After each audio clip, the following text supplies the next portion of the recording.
Sorted. Alright, there's that. Hello, everybody. How are you today? I'll tell you what I'm going to do, guys. Since there's nobody here, we're going to run this real fast. There you go. That's for you. I made that.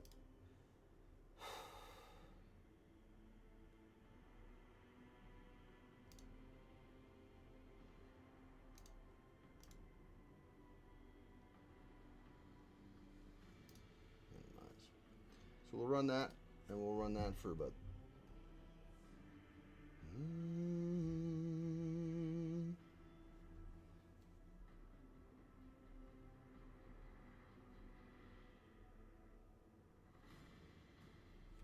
Alright. Oh. You guys aren't hearing anything. My bad. My bad. You guys aren't hearing anything. Because, I had the sound going through that speaker instead of here. So you weren't hearing it properly.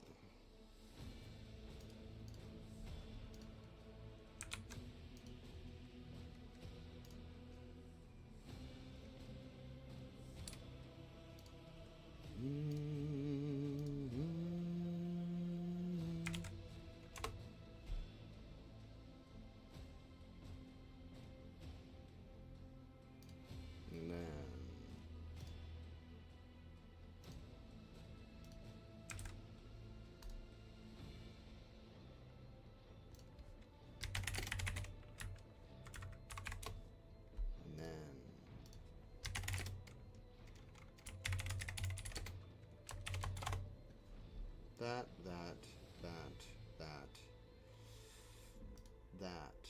And that's still running. That's still going. Gasp. Shock and amazement. Alright. So here we are. Oh, that can open back up again. Thank you very much. Why is this way over there? What?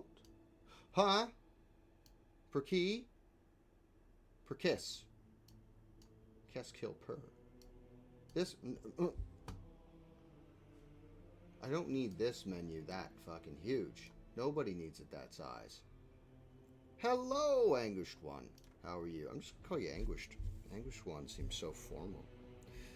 How are you? You're like hair. Ah! Wow. Prime. Wow! Hello, Swords and Ravens. Thank you. Very many. You're like heresy. I don't smell of heresy. That's you, sir. Okay, we're at that. So, last we left off, everybody, we were just about to descend onto Mundus Valancius. Jesus. So we're just about to drop here. Mundus Valancius is the... No worries, dude. No worries. We can't... I can't smell you, so I'm not worried about it. Swords and Ravens can. This will be here. This will be that.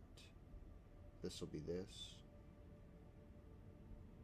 Delete that. Thanks very much. Ah! Lord Captain, Master Hellman on the line. I can report that the quest for the capital world of the Von Valancius dynasty is finally at an end. Dragonus is straight ahead. We've received countless greetings. Your subjects would like to know when their master will be arriving. Never. The merchant captains taking refuge in the orbital docks of Dragonus race to send you priceless welcoming gifts, hoping to buy your favor and to make an impression on the rogue trader. Tell Dragonus a rogue trader is coming home. It will be done, Lord Captain. After the connection to the Master Helmsman is cut, the device crackles with Heinrich's voice. Lord Captain, I will be pleased to accompany during your visit to Dragonus, so I can personally introduce Achilles Scalander, a servant of the Golden Throne who has previously attended to Lady Theodora on Dragonus. I'm counting on your benevolence. Good morning, Transosaurus. Wow, you guys are all here. This is so nice. Okay, there's Dragonus. But first, let's explore this giant asteroid belt I would be exploiting for mineral resources.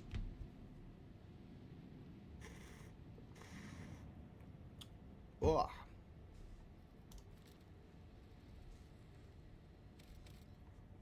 Nothing. It's a gas giant. I want mines put around this. Mine that gas.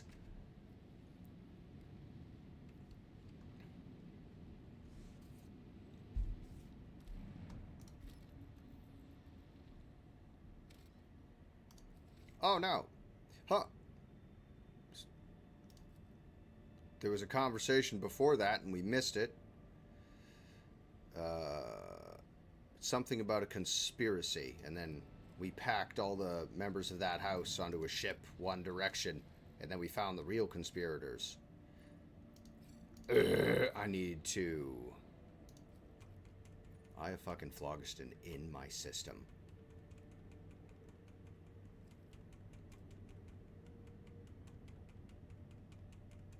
I can go... What snow world is this, though?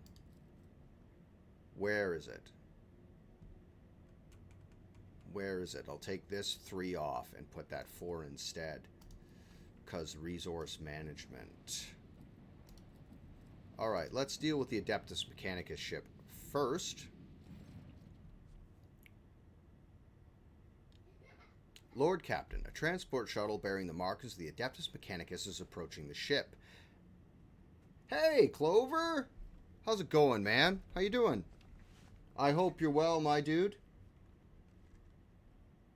I hope you're feeling it. I hope you're feeling the groove. Transport shuttle bearing the markings of the Adeptus Mechanicus is approaching the ship. Magos.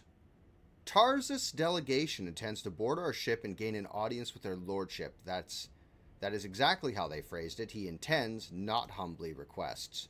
Many of my tech comrades neglect diplomacy when interacting with the laity. It is regrettable.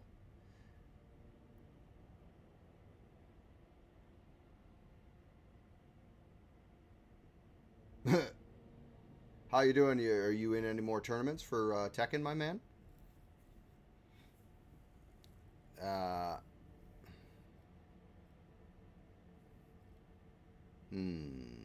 What do they want? The honorable servants of the Omnisci have ignored our request. Such arrogance is hardly trivial. It rather appears to be part of their intimidation tactics. Receive the delegation. They may be here on important business, because I don't want to fuck with the Mechanicus. 3rd is better than 0, man. Good job. Good on you, dude. Requesting permission to be present at the audience granted by my tech comrades. Of fucking course you can come. Let's bring...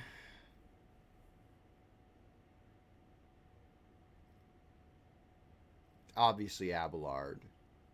Adira is my early warning system. Cassia is my Imperial lore.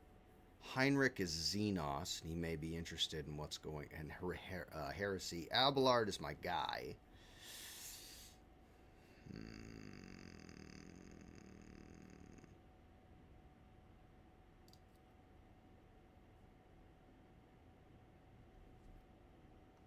I want to bring Jay in case we have to discuss commerce. All of these characters are useful. Abelard should be there. He's my fucking right hand. Early warning, heresy, Imperial. She's got Imperium lore. Let's bring Jay Hidari. Because in case I have to discuss tactics and whatnot. When growing up, I know Clover personally, and growing up he was excellent at fighting games, and obviously he is. Yes, we should bring Yurlit when we go down to the homeworld.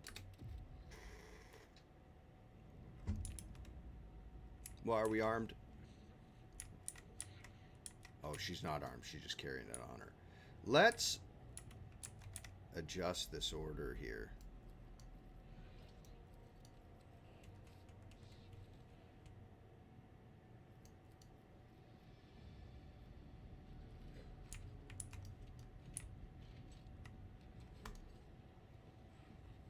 There's the fella. Here he is. I gotta tell you guys, the character models look fucking fantastic. I really like them. Okay, here we go.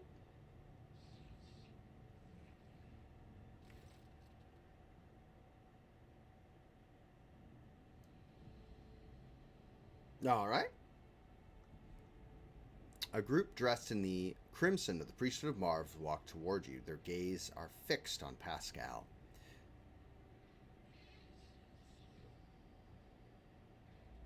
Huh. You note that the group is not monolithic. Some of the members are more heavily armed and follow a large tech priest clad in battle armor. Others keep a respectable distance and cast inquiring looks at their own leader, whose hunched posture belies his tall frame. Despite the hood hiding his face, you recognize him as Opticon 22, whom you encountered on Footfall. That's my man over there. The enormous tech priest points a hand at Pascal and lets out a booming roar, not unlike a factory alarm. It makes your very bones vibrate. Herald servo skulls marked with an emblem of a cog follow in his wake. They blare shrilly. Thou shalt not suffer a heretic in thy forge, for rust begets rust. Pascal Hunneman, in the name of the Adeptus Mechanicus, you are under arrest. Not on my motherfucking ship. No, you will not.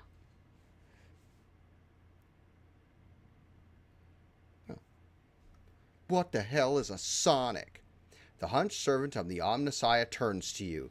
Diplomacy mode engaged. Announcement. The Adeptus Mechanicus offer their apologies for, would like to inform you of the necessity of conducting an operation to detain, arrest, terminate a faulty unit on the rogue trader's territory. Tech use. You identify the rare armor the enormous tech priest is wearing as the Secutor's plated mechanized suit. It carries the imprints of many battles and has markings that announce its status as a relic. Some of the armor's damage looks fairly severe to the point of endangering its operation. Fix your armor, you schlub. The slivers of flesh revealed under the steel are marked with terrible chemical burns. Every now and then, convulsions shake the tech priest's body, a painful sounding hiss coming from his vox. Why? Why? The tall priest who spoke to you looks more peaceful and makes a point about not drawing his weapon. There is an air of concern about the way he frequently glances over at his fellow, scrutinizing his condition.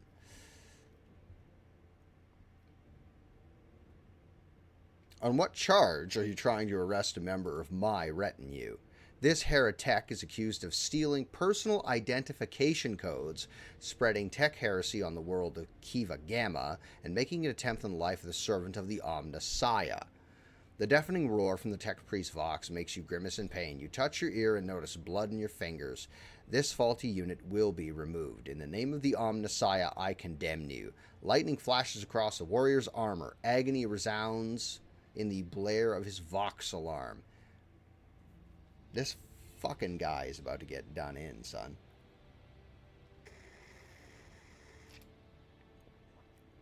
I want all of the things that you're talking about. I want that. I want wings and pizza and nuggets. Next game night, we should do that. Next game night, gentlemen. We should get up to that. Anyway. In contrast, Pascal speaks quietly and coldly. You are malfunctioning, tech comrade. I deem your logical conclusions questionable. The statement is false. Tech brother Tarsus Hahnemann is willingly undergoing holy torment deterioration, which, however, does not critically affect his cognitive capacity for data analysis.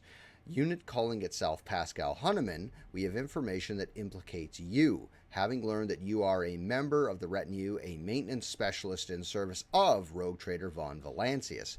We have come here with the goal of meeting you, intercepting you, engaging you in combat.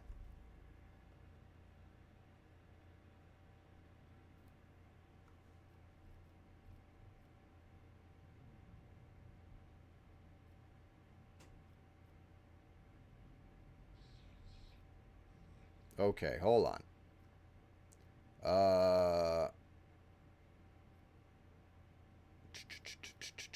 There's a lot going on here. Does the big fella have to yell? Negative. Upon completing his sanctification procedure, tech brother Charzus modified his engrammatic augmentation algorithms in order to never to desecrate, sully, tarnish his mouth vox cognitive processes with flesh speak. Ah!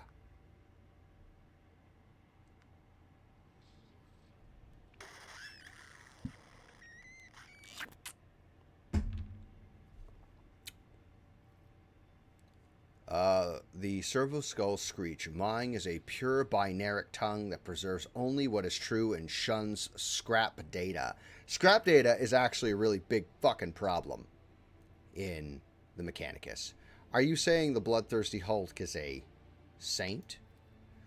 This statement is true. Brother Tarzus has the honor of wearing authorization to wear the sacred battle harness that belonged to Majos Militant Auspector Grassus, one of the first champions of the Face Holy Scouts to join the cause of conquering the Coronis Expanse. After his death, the termination of vital functions at the hands of Xenos, his damaged Goliath-class armor was preserved and given the status of a relic. The Adeptus Mechanicus regard this act as voluntary martyrdom, self-destruction for the glory of the Deus Mechanicus. Jesus Christ. The battle harness is classified as Cogni armor. The machine spirit living in it is strong and wise, but it took major damage during the course of Magos Gracius's last battle. Besides sacred litanies and imperativeness of service to the Omnissiah, the armor broadcasts a continuous signal of suffering and agony into Tech Brother Trace's mind. That's great. That's fantastic armor. It just... Hello, Sage. I can tell you that this armor is fucking shit, is what it is, because it's killing the guy who's wearing it. It's fucking trash. I will say, it is very 40k. Okay, well, let me write that down. Hold on. I gotta write these down for later, guys. Hold on. Clover redeemed a trans redeemed character. So, listen. When Lime, my man, just the guy I wanted to talk to, actually, about our Minecraft server that you and I are working on here slowly in our heads.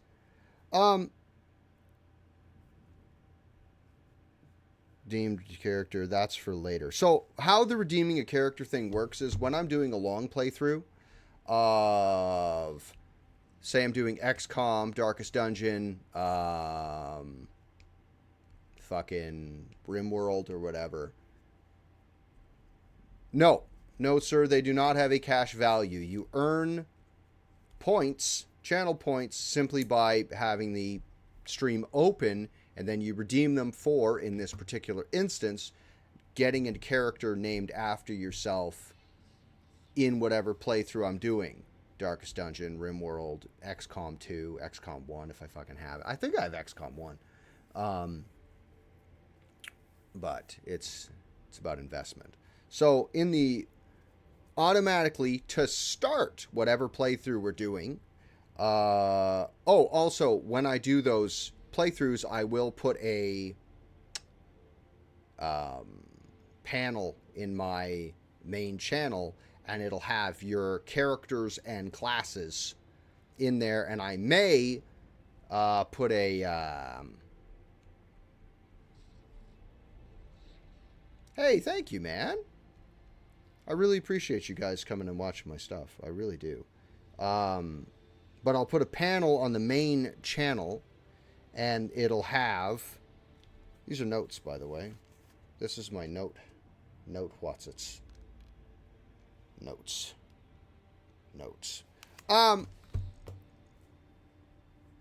Can you get mercenary characters? Yes, actually you can. You can get mercenary characters, but I have to get rid of some of my party members.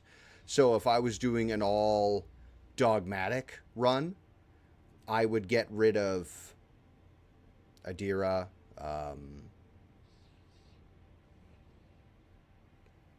the redhead,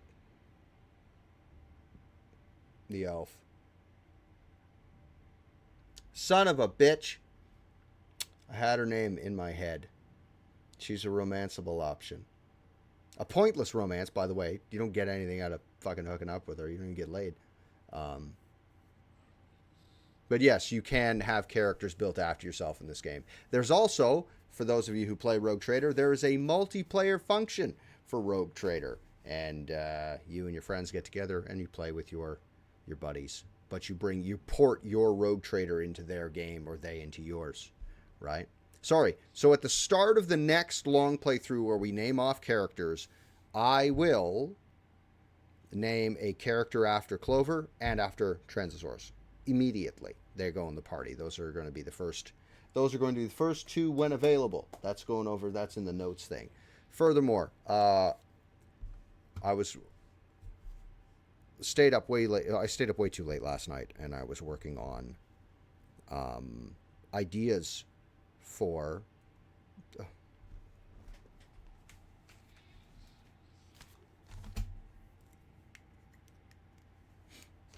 And my sword, Raven Sword. You'll note that I wrote your name like this, Raven Sword. You got to really pronounce the W. It's not up to me if you guys get killed, right? You'll note, where are you? Raven Sword. You have to put the W on there, really, wah, like that, like an orc. Just put quotes.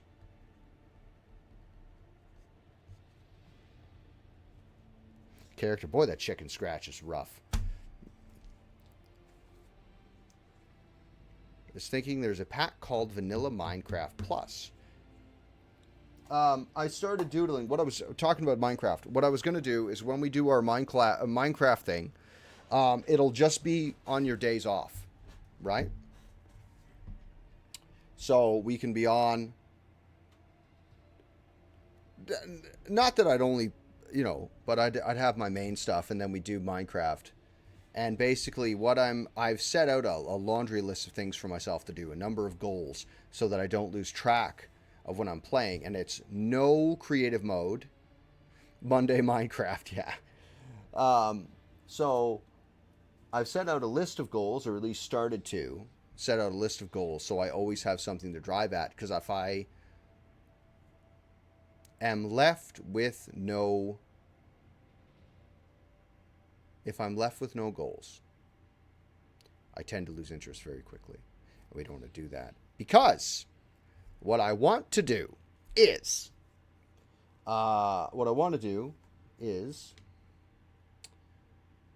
build an underwater compound and or town.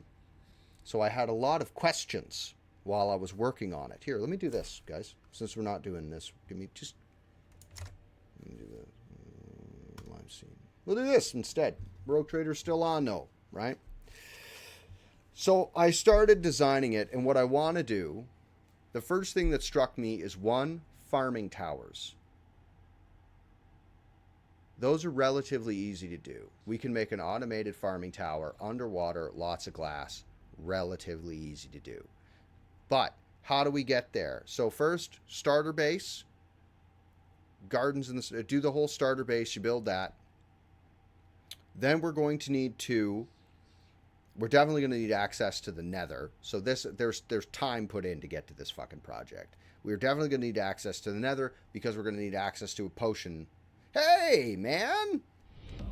Our illustrious champion returns.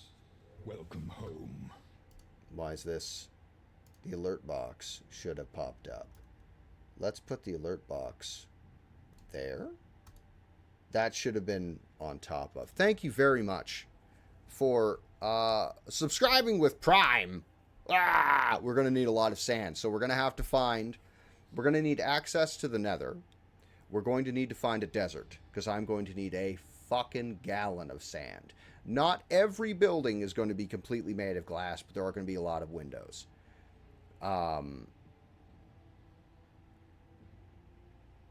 I was thinking we should get our hands on a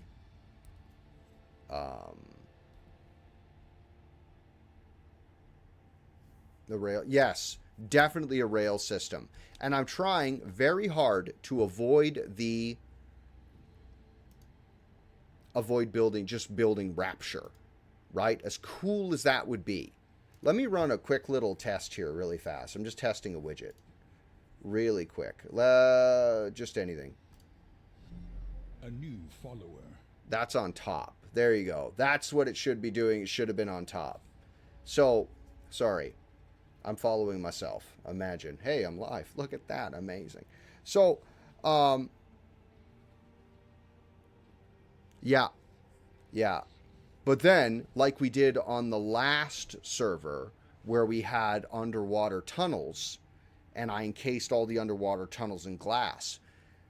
What I'm thinking, though, is that we get our hands on a underwater temple or two, get them, clear them out, tear them all down so we can use the prismarine. That's what I'm thinking, and get our hands on that, because I think prismarine would look nice, because I tend to make buildings out of black stone. The instant I find a black or dark brown wood, I start making a house that's black with dark floors, because that's pretty much my favorite.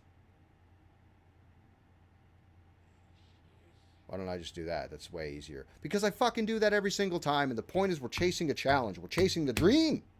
That's what we're doing. So, underwater. But wait, you might be asking yourself, the water in Minecraft is not deep enough to support this. The buildings will be sticking out of the top of the water. How deep or how big are the buildings? Not that big. The point is to not be seen from the surface. Build an underwater hidden base. Hidden. The idea is that you're not supposed to be able to see it from the surface of the water. Obsidian houses take a fucking lot of time. I did tell you, I will say, in one of the servers we were playing, I built a secret room. I built a secret room in someone else's house. They still haven't found it. I built a secret room in someone else's house, and I hid stuff in there. And I made an obsidian vault in the basement of their house. And I hid it behind a secret door, and you have to go up and put a redstone torch on the wall in the right spot. And it opens up a door, and you go down a staircase, and there's an obsidian vault down there. And then I put my stuff in their house. They still don't know I did it, and I'm not going to tell you whose house I did it to. So, I didn't mean, God damn it, I didn't mean to blow up your house. I didn't mean to do that. This is what I meant to do. This is what I meant to do at Transosaurus's house. I meant to put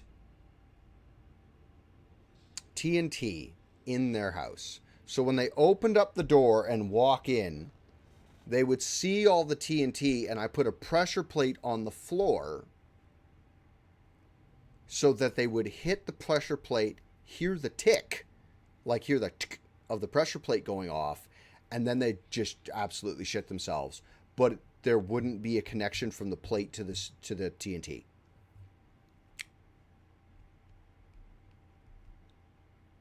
Well, while I was placing the TNT and I stepped on the plate, I accidentally placed another block of TNT in the zone that is activated by the tile. So I ended up blowing up Transosaurus's entire house, and I put like a fucking 6 meter deep fucking crater in the ground where his house was. Sorry. Still, I did not mean to blow up your house. I spent a lot of time actually just like filling the hole in and tearing down the rest of the house. I'm pretty sure I'm fairly confident I helped you move. I think. It's very fuzzy in my brain. But I like building. I really like building paths and roadways and stuff. So it, yes, if I do decide to TNT somebody's house again, I know how I'm going to do it.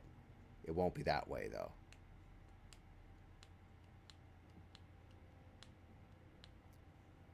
Built a huge TNT rail system with redstone torches at the end. Under the house was filled with. That's yeah. See, that's a great idea because then they walk in the house and they hear a tick and they don't.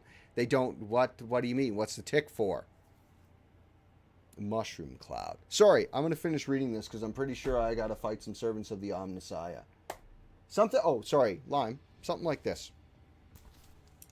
Something like that. Something like that. But oh. Sorry, I cut my own thought off with another thought, as I tend to do. We need to find an underwater ravine. Find an underwater ravine, hollow that out a little bit, put the town or city in that.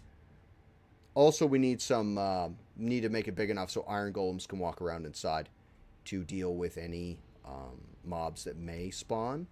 And if we have to deal with mobs spawning, when they will, and they will spawn, we should make a mob trap. Put a mob trap underneath the base. So the mobs, when they spawn, basically mob trap looks like this. I'll doodle it for you really fast.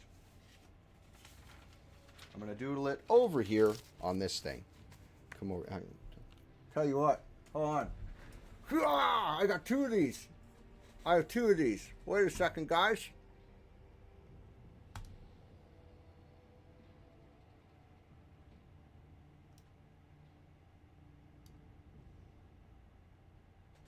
Like this.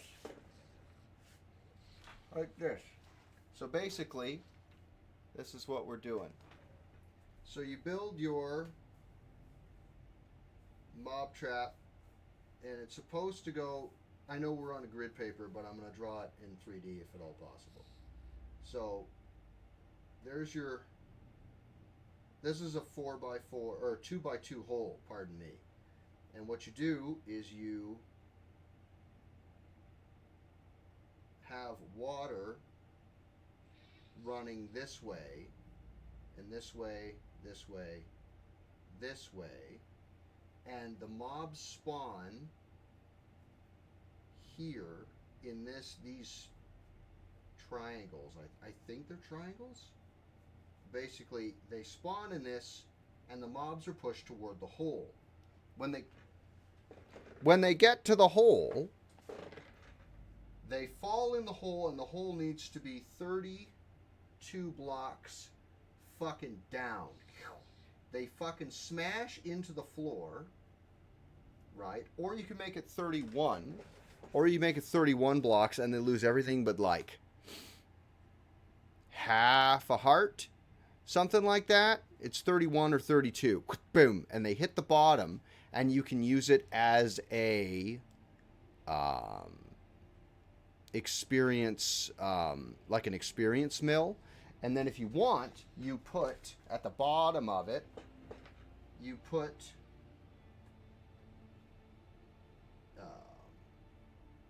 funnels. What do those fucking iron things cost? They're really expensive.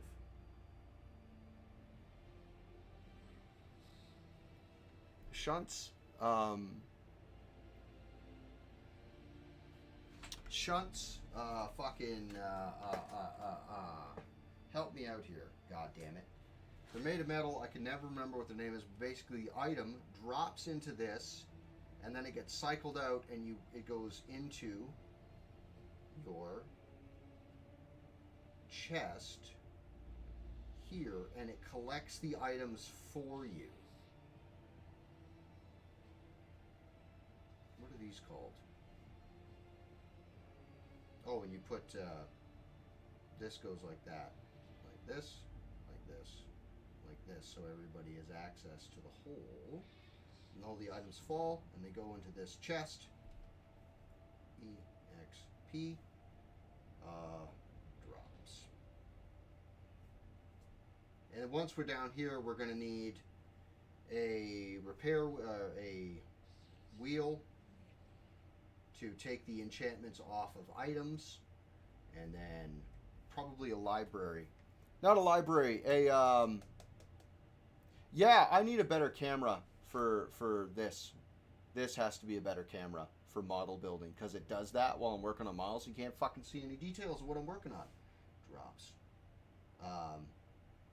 Wheel to remove spells, and then we need a fucking enchanting. Then we need an enchanting table, right? You need an enchanting table with the thing, because while you're down there farming experience, you're going to be leveling up your items anyway, right? But by the time we're building an underwater thing, it'll be the second one we're building, because we're going to need one already. You know what I'm saying? And it levels up your weapons, and it gives you experience. Experience lets you enchant items. It's driving me mad now. Gonna send...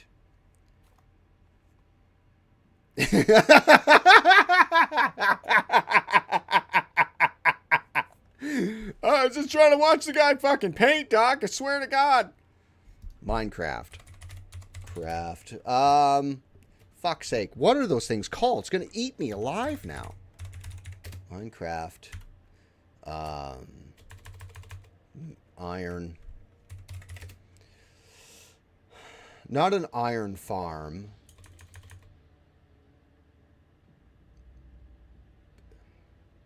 Crafting block? Shunts? Tubes. Funnels. Hoppers. Hoppers is what they're fucking called.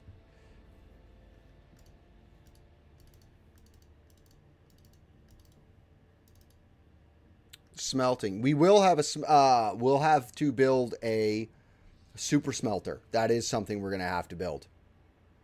Hoppers. So basically what that is like when the mobs fall and they hit the fucking ground, if it's at 31 blocks, they'll survive the fall with half a heart. So you just walk up and you give them a love tap. They die.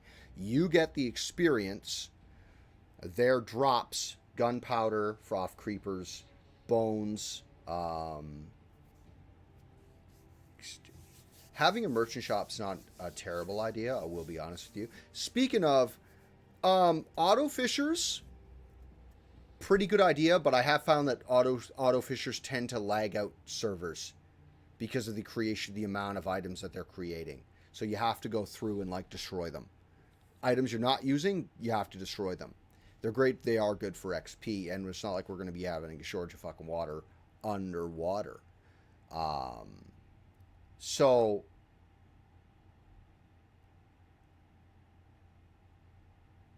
it'll be an EXP farm, an item farm. We'll get a lot of ender. Fishing with TNT surprisingly doesn't work. You can walk up to someone or you can walk up to a fish with a bucket and just pick the fish up with a bucket, and then take that fish and then put it in a giant fish tank, which you can have. Funnily enough, we're the fish tank in this instance. And I also want to have, I'm seeing like an arboretum, because where's all the air going to come from, guys? Where are we breathing once we make this place? We have to plant trees underground, or underwater, excuse me. So we build a dome. I don't have R2. Don't have it. But I got to get other things first. Like I need a proper Steam Deck would be good, and mounting my camera to the actual wall so it doesn't do this.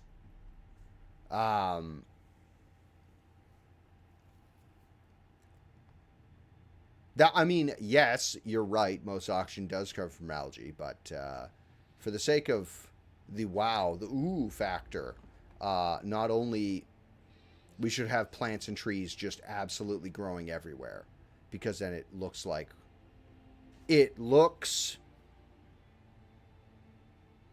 better visually, because it's not just, I don't just build bases in Minecraft to be functional. I also build them to look really nice.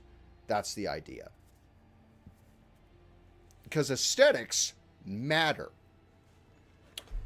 Sorry, I'm going to go back to playing Rogue Trader, is what I'm going to do, because, fuck no, I'm playing Minecraft. We'll work it out, we'll figure out a server, we'll make sure that we have enough people to We'll make sure we have enough people to warrant starting a server. And then that's like the underwater thing is just my project. No one is under any manner of fucking obligation of any kind to help me in that in any way. You know, like I was like, oh, we're doing this on, like, just because I'm streaming building this thing, nobody has to help me. If we're doing the Minecraft server, everybody can do their own thing, right? Like, just play Minecraft. Play Minecraft to have fun. I'm challenging myself to make this underwater thing because it's something that I've always wanted to do, and I've just never done it. And I should. Because, you know, I got a lot of things on my to-do list that I simply have not done. If I put my to-do list up on a wall, fucking big wall. Anyway, sorry. Back to this. I'm going to reread this thing again, and then I'm going to continue, because they're probably going to have to fight the servants of the Adeptus Mechanicus. You know what I do want to know? I want to know who these fucking two guys are here. The half-black, half-red guys. What order of the Adeptus Mechanicus are they? Because there's... The Adeptus Mechanicus is broken into... What's this? What'd you... Man! Are you fucking serious?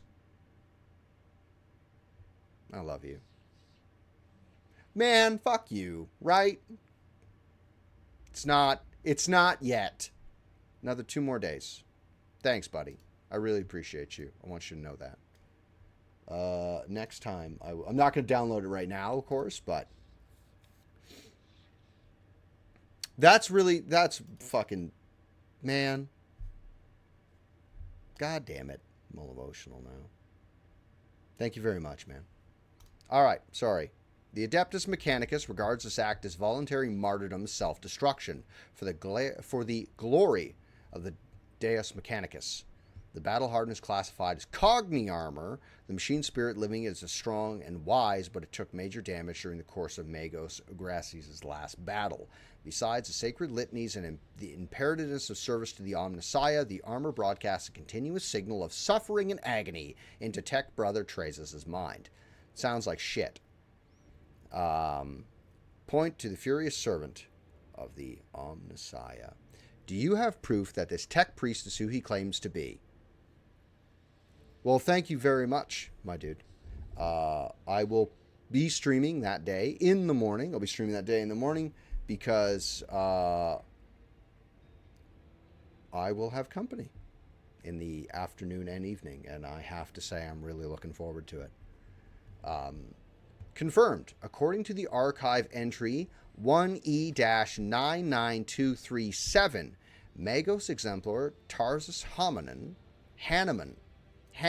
fucking dyslexia, served on, maintained the ship identifier classified in the capacity of a reliquary caretaker. He sustained extensive damage to both the organic and the sacred part of his body in a series of sacrilegious breaches of the right of operation and assassination attempt. Owing to a statistically fortunate coincidence by the Omnissiah's grace, enough of his operation capacity was preserved for him to don a Goliath model sacred battle harness, which preserved his vital functionality. Archive entry personality data sealed by the captain of the identifier classified. The sound of the tech priest vox is like the moan of a bending steel beam, which I have heard in real life. A servo skull declares, "For vengeance I thirst as I tread the path of vengeance, following a blasphemous miscreant's bloody tracks." So you're implying that Pascal tried to assassinate you? Analysis of the security system showed that the assassins heretics infiltrating the reliquary using Tech Brother Trezas' unique identification code. Someone had stolen duplicated Brother Trezas' identity, which is a grade 3 transgression, probably the worst. And the unit making the allegedly criminal claim of being Pascal Hanneman is known to have previously entered the stolen code.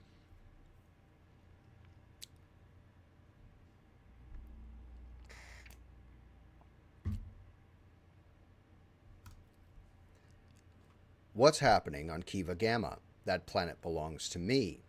According to Vox interception data, the planet's fabricator census made incorrect blasphemous modifications to the manufactorium working procedures, which qualifies as a lapse into sacrilege.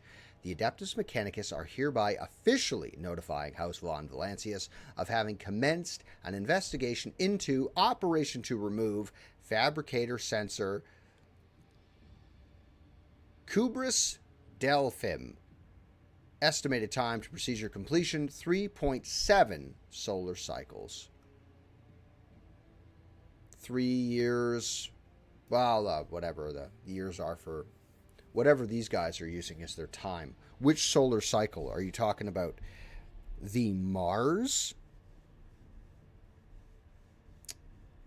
Is it the Mars standard of time, which I'm fairly confident Mars has a 26-hour day? Pretty sure they have a 26-hour day. Our data suggests that the unit which Magos Explorer Hunneman's identification code performed an unauthorized upgrade on the planetary Vox array and introduced data deemed to be scrap code into its operation. This fact points to this unit's criminal complicity with the heretic Cubris Delphim. I'm not handing Pascal over to you unless I see evidence. Let us get to the bottom of this matter together. Hey, thank you for coming in, Clover. It's always good seeing you, buddy.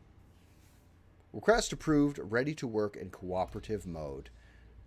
Tarzus gives you a haughty look and lets out a howl of wrath. Archiving. Oh, excuse me. Touched my cat earlier. Now I have cat hair touching my face. Tech Brother Tarzus opposes lay participation in the investigation search for the truth. The unit Opticon 22 advises in favor of the House von Valancius representatives' participation in request.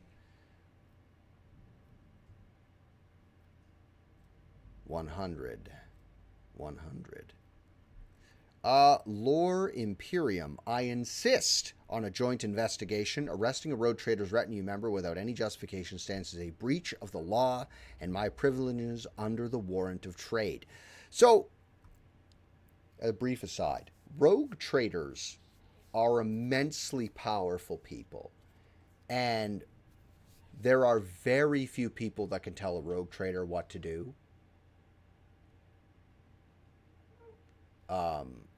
Like Inquisitors can, the Lords of Terra can.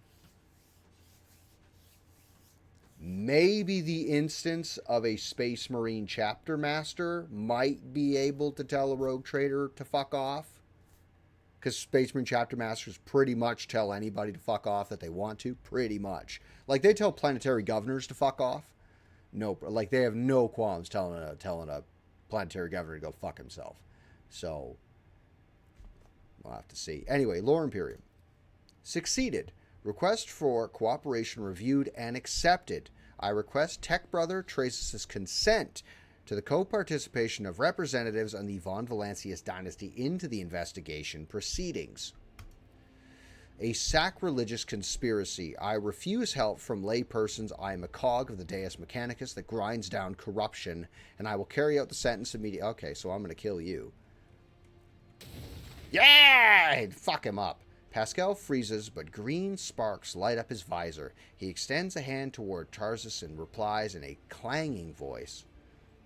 Let the cycle be discontinued. You realize Pascal's words are coming from both his Vox and Tarzus. Then every sensor on the executioner's battle harness lights up at once. Blindingly from the wounded armored Leviathan lets out a deafening roar of pain.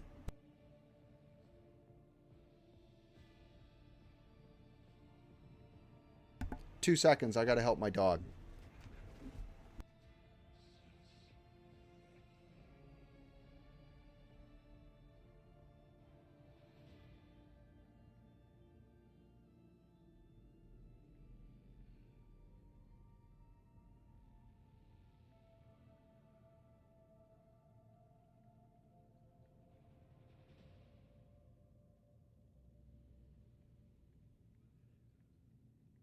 Okay, sorry guys. The old fella's he has a hard time getting up and down the stairs.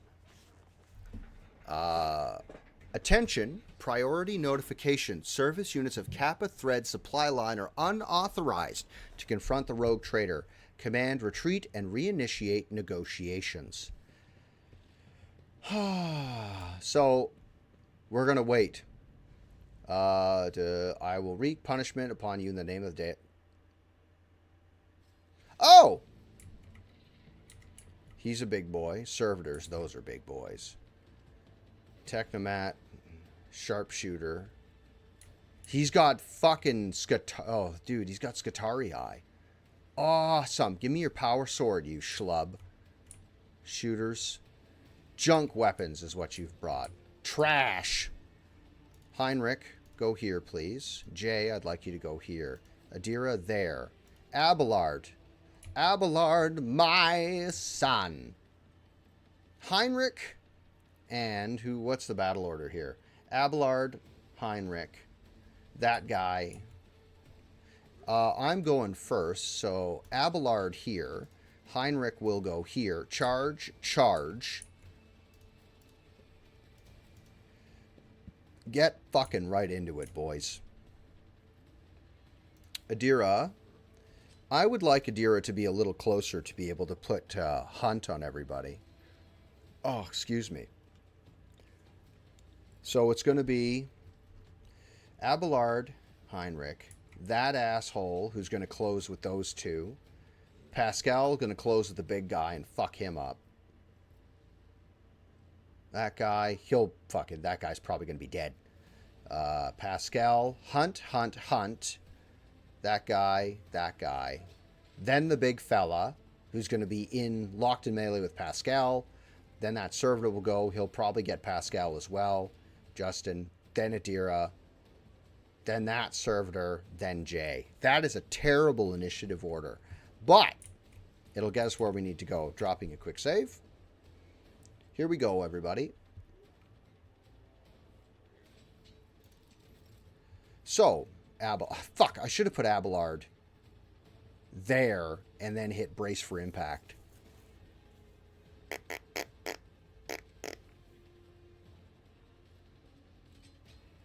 If I put Abelard here, he can just do a big choppy. Hold on.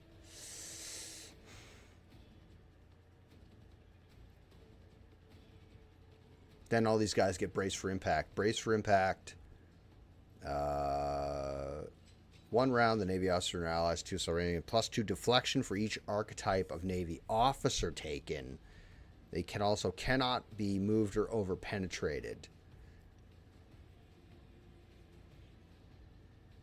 I'm fairly confident I can trust Henrik to handle that guy. Let's go. That's provocation to make them channel Abelard. Sworn enemy. This fella. That's free. This ability, that ability. Gotcha. Then I want to be able to counter. We're not going to use Reckless Strike. We are going to use the charge to charge this character, placing him there. Wow.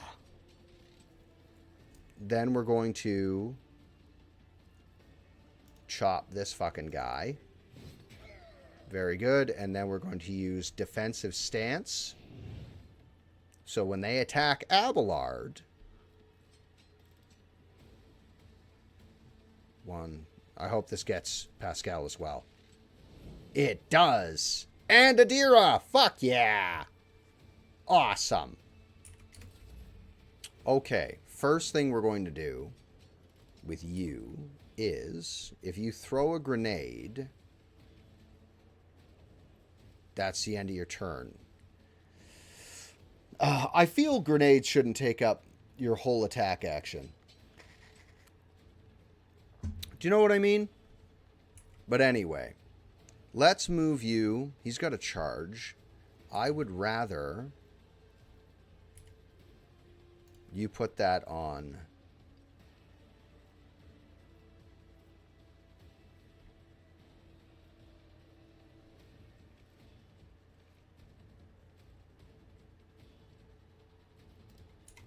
Let's use Let's purge soul. Let's use enfeeble on these guys here. Huh? Oh, he can't fucking see? Let's not enfeeble Abelard. Will that enfeeble Abelard? This is 3. These are the guys I want to hit. Why are you enfeebling Abelard? That's not what we want. That guy won't be enfeebled. These 3 will. What does enfeeble do? 11 penalty strength and agility increases to all incoming damage. Well, that's what I want to fucking do, because those are shooters. And we want to do this. Like that. Fuck you. Could you move? Could you move to here for a second and then use enfeeble? Those 3 guys are all enfeebled. 1, 2, 3. He's not, because I can't see on account of that guy. That's okay. Anyway, we're going to walk all the way over to here. First, we're going to walk to there. And I won't have to use charge. And then I can get close and use these abilities. Why not? Hold on, stop. Don't move. Use this ability. Abelard. Free abilities. That does that. That's invigorate. 8 wounds to the target. Oh, I didn't give him the thing. It's regenerate. You know the one I mean? Then we're going to walk to here. And we're facing this side of him. So what I'm going to do is use the psychic powers on his... This does hemorrhage, though, if I hit him with that. Blocks the assassin. Movement deals only 25% usual damage. The attack successful. Sorry, hemorrhage at the beginning of each turn. They will suffer 8 rending damage. So let's hit him with this. Ooh, yes. And then hit him with one of these. Hit him with a force. I need a more powerful force weapon for Heinrich. I'm sorry, does he have 81 stacks of lethality? I want that fucking power sword off you. Oh, yeah. He's not going to die from bleeding. Not anytime soon. Jay will probably get him. Pascal Hahnemann. First thing we're going to do is try and get everybody with this. Spirit of the Communion. Then I want you to use Banish Machine Spirit. Wow, that fucking hurts these guys. Can you banish? No, too far, eh? We're going to banish the Machine Spirit on this fella. Then we're going to walk to here. Then... Oh, pardon me. Hunt. Hunt. Hunt. Those 3 guys are all fucking mark of the prey. This fella right here, take more damage, please. And then I want you to inflict fucking bleeding. Then we're going to kill him and take his armor.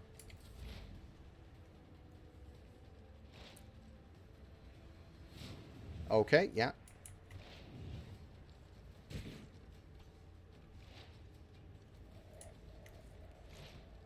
Amazing, everyone. Borg! Yes, Abelard!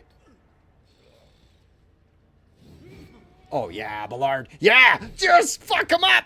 Oh, yeah! Abelard's my guy. Oh, this is like a never-ending... Why is he attacking his own guys? This is great! This is good. This is a good time for everybody involved.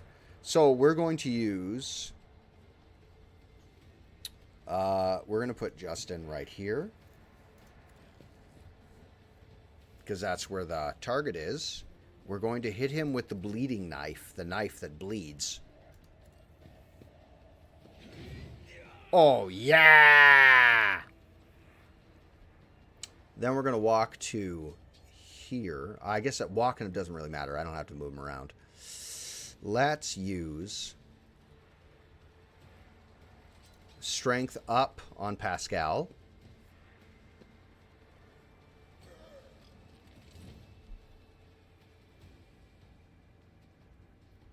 Then we're going to use... Who takes the most fucking damage? Pascal's got some pretty shit health, I must say. Let's use Invigorate on Pascal. Oh, Regeneration. Invigorate's a different heal. Then we'll use... Boy, that cuts off fucking... That's 3 abilities that I'm getting, eh? Heal on Pascal. Because every time I use my warp powers, it damages that guy. Then we'll use... That's bleed. Oh, that's because I have a fucking force weapon now. Oh, that's good. Force weapons are awesome. And if I do that, I won't get to do that or that. Let's put one of these on him. Aim for the... Why? Whatever. And then we will light him on fire. That does 28 to 36 damage. And the... Force weapon! Ah, well, that's fine. You're probably going to bleed to death. And then we'll endure any attacks that come in our general direction. If I use my Inferno staff, I could fucking hit all... I could hit everybody here. Adira. Hunt this target. Hunt this target. Hunt this target. So, first thing we're going to do is cast Forewarning on Heinrich. That Veil's going up pretty hard. Veil's gone down! Very good. Then we're going to cast Foreboding. So everybody in this combat area, except Heinrich, has Dodge. I might as well put it on myself as well, in case they close in on Adira. There's Foreboding. This is... All allies that are affected gain the perfect timing. Not bad. Then we're going to just shoot a guy instead of... Then we're just going to shoot somebody because we're about to pierce the veil. And I don't want that. If I had brought the other Psyker, I could calm the tear in the veil. Oh, man, that axe is so good. Okay, first thing we're going to do is... assign objective. The Orange one is killed by Master Tacticians. That guy. Kill him. The target gains 2 temporary wounds for 1 additional wound for every stacks, but the master tactician take aim. The target's next attack will ignore cover. I don't need any more movement points. I will give this to Heinrich, who's out by himself. He's going to have to deal with that shit, and he's locked in melee. So I'm going to...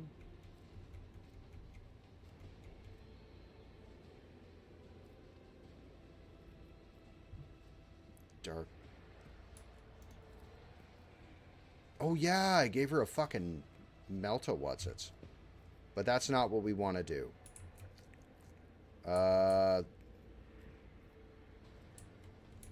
We don't need to do that. Let's...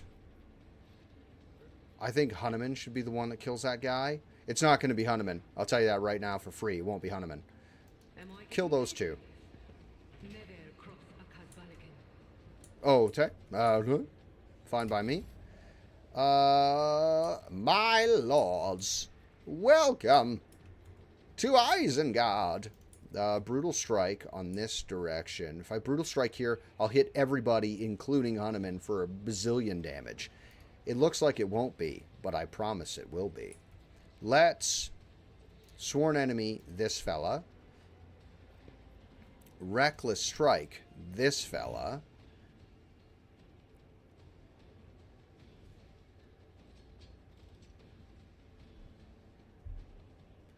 Charge phone is what you need to do.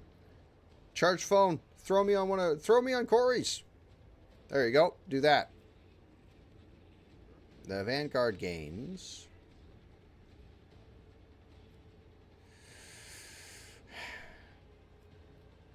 Vanguard forces enemy in melee range to immediately attack the Vanguard. Come here. Can I do it to this guy? Can I reach anybody else? It's just guys here. Force this guy to attack me. There you go. Oh, yeah! Oh, he's fucking dead. So's the other guy. Very dead. Thank you very much, gentlemen. Thank you very much, gentlemen. Get him. Sick him. Oh, my God. These guys are all fucking dead. They don't know how fucked they are. Daring Breach. And then we're going to walk over here. And then we're going to use this strike. And we're going to hit everybody. Tell him he's a goon. Tell him that. Tell him for me. Tell him I said it. Defensive stance. That was an incredibly effective turn. Holy shit, that was good. Now, without breaching the veil, we're going to do this. That's fine. You can hit me back. Oh, yeah. Oh, yeah. Batter him. Fucking smack him about. Put one of these on him. Cleave. I need you to move. Oh, just Cleave's a waste of points. But of course. I should have moved him here and then cleft those two fucking gooners in bits. If I do this and charge this too far, that's fine. I don't want to do anything else psychic-wise because it'll breach the veil. I don't want to do that. He's dead in 2 more turns.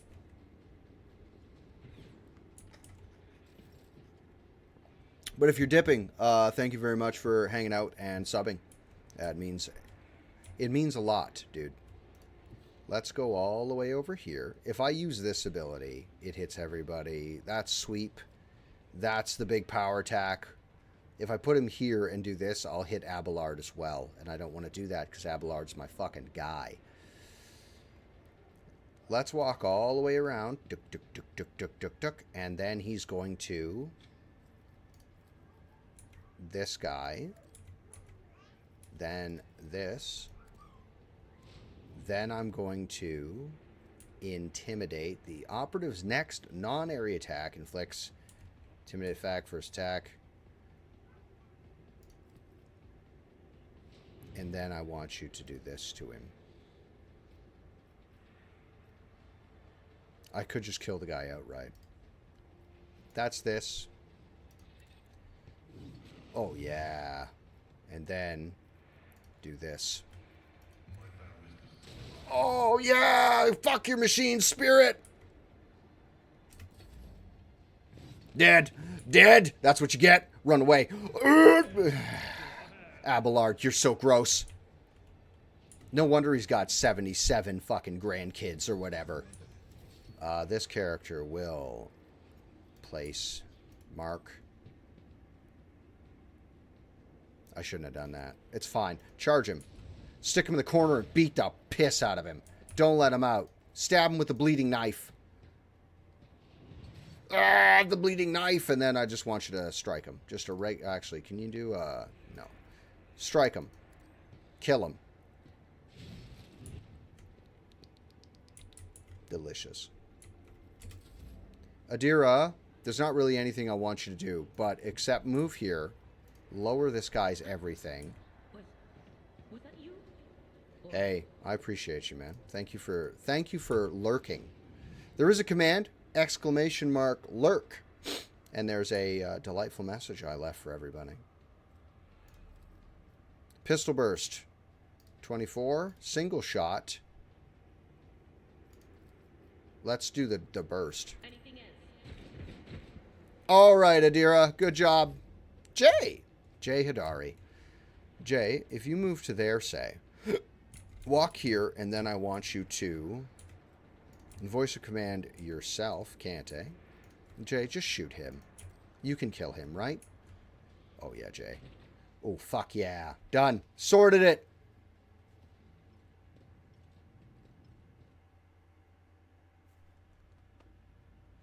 What's going on? Pardon me. That there should be a thing that pops up.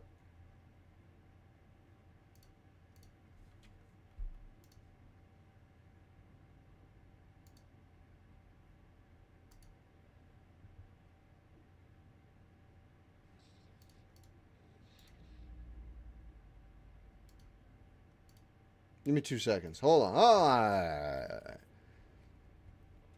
Oh, fuck off. Not you. You're not who I'm talking to.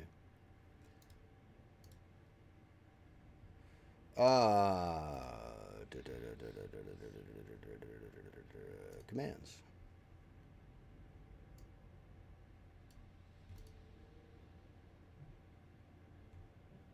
Okay, well, it says it's on.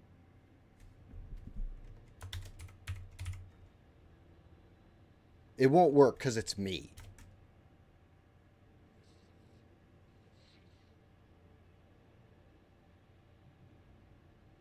Alright, well, fuck me, I guess. Never mind.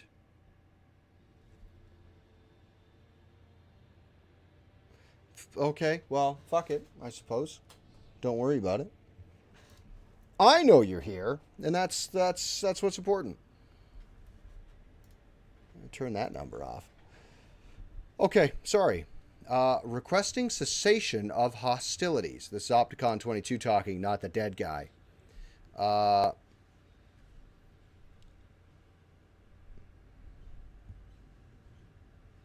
Let's not fight him. Point to Tarsus. Help your brother. The unit that calls itself Tarsus Hunneman is dead, has been disabled. This material asset is beyond restoration or reuse as spare parts.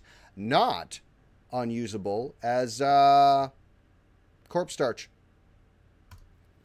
After a pause, Pascal bows his head and a binaric requiem pours out of his vox. Despite his misconceptions, he was a servant of the Omnissiah. Pascal, what did you do to Tarsus? Pascal's confused reply comes from his vox in a rasp, unable to fulfill request. The Omnissiah granted me an epiphany, and I muted the main machine spirit that was filling Tarsus' mind with fury. I do not fully understand the manner of my appeal to it. The situation perfectly mirrors the incident on Rykad Minoris, where I peeled the machine spirit of a malfunctioning mechanism and laid it to rest. I'm sorry that you had to kill a comrade. I also regret to have negative assessment of this event. That is a great thing to say at work when someone like, I have a negative assessment of this situation. I will use that from now on. Thank you, Warhammer. The Adeptus Mechanicus still accused the unit identifying itself as Pascal Hunneman of criminal theft of a unique identification code. Unlike Brother Tech... Ooh! A coffee. A coffee, everybody. Thank you, my sweet darling. Hey, no, come back. 2 seconds. Come here. Come here for a moment. I want to talk to you. Oh, shit. I want to talk to you very briefly. Thank you very much. Thank you very much for the hydration. Remind me to hydrate constantly.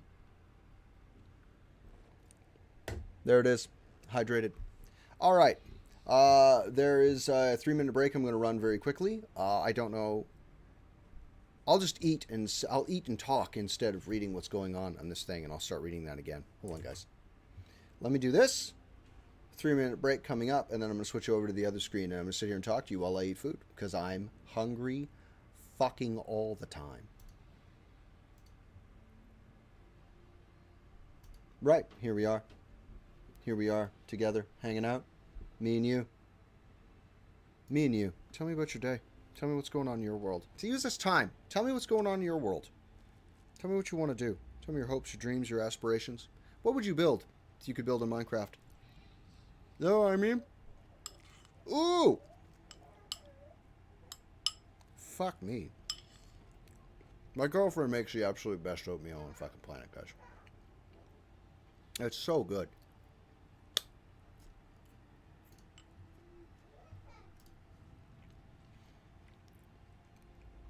A new island. Tell me more. Like a new turtle sanctuary?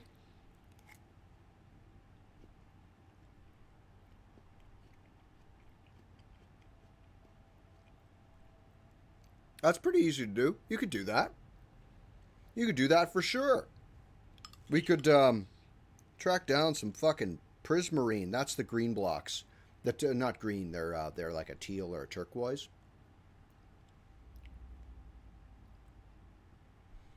I've gotten my children into playing Minecraft. Pretty excited about that. Well, glowstones. Not glowstone. No. Oh no, glowstone will work. I'm not telling you how to make your build. Sorry, I'm not telling you how to make your build. But glowstone is a really warm color against the prismarine, which is a cool color. That's what I'm saying. You build it however you want, man. I'll be happy to help. If I have supplies or whatever, I'll be happy to help you do that. I'm fairly confident, hold on, I'm fairly confident the mobs that spawn around temples drop prismarine. Correct?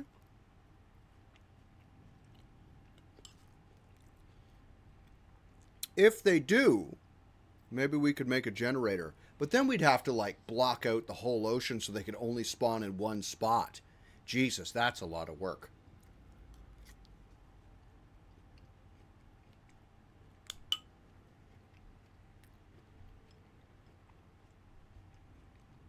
A fox sanctuary. I mean, we could just keep the server going and do both. I know for a fact that I'm going to be building at least 3 houses. So it's going to be a lot of work either way. Because there's the starter house that we're building, which I'm going to turn into a small castle. Because I fucking... First, it starts out as a cottage, and then it turns into a castle. It always does. And then... starter home. Then there's the house that I'm going to build in the nether. Because, of course, I'm going to build a fucking house in the nether. Because the nether is incredibly valuable. So probably in a forest. Which will not be a cottage.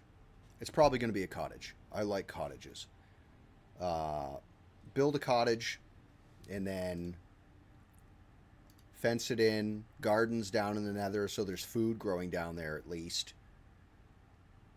That will be somewhere hopefully near a fortress so we can get our hands on blaze rods. So then I'd have to build a blaze rod farm. That's going to be a fucking... That's going to be something. I got to build a blaze rod farm because we need blaze rods for potions. So at least 3 houses.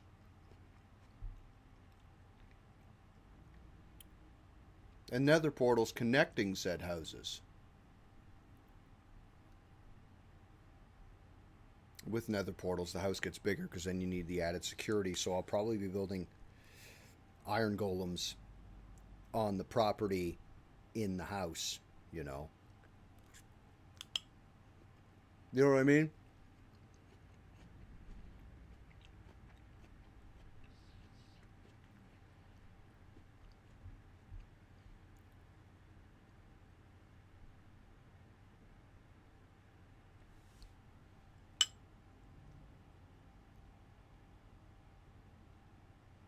That's a good plan. That's a damn good plan, son. I like that a lot.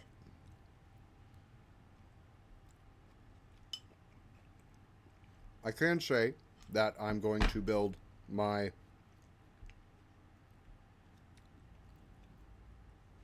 in the underwater fort, underwater compound that I build, I do plan on making an arboretum because I'm outrageous.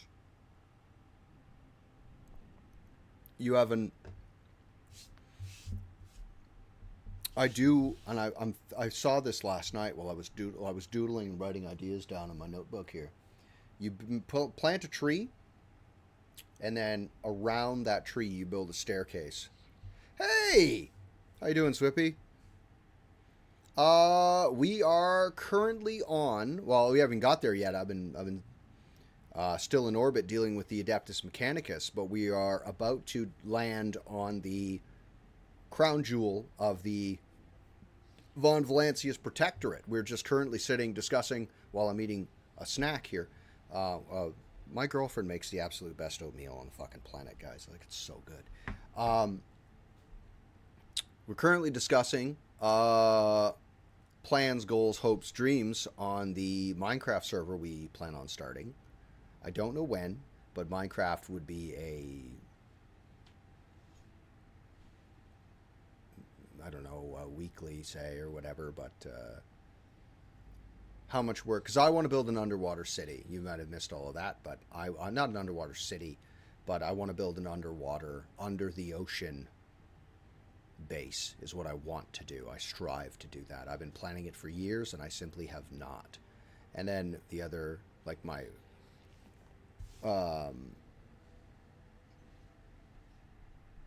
friends and I just discussing what we're going to build, what we want to do. I do want an arboretum underwater. I think that'd be fucking awesome. So along with the buildings, maybe not all prismarine, that's very Art Deco. If I'm going Art Deco, then that means I'll be doing fucking Rapture again, which isn't what I want to do.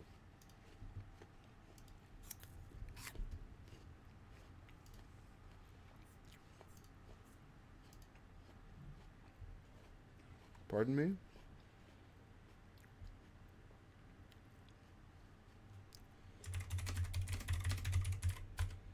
Alright, I fix that. Alright, sorted that. Sorted that. Now. Fit.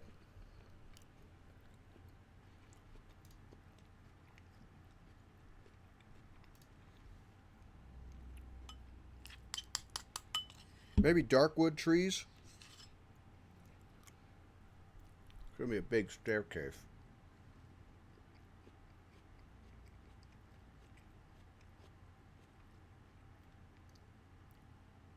Did I not just run a 3-minute ad break? Like, literally, did I not just start one? Oh, well. You wouldn't notice anyway, because of the,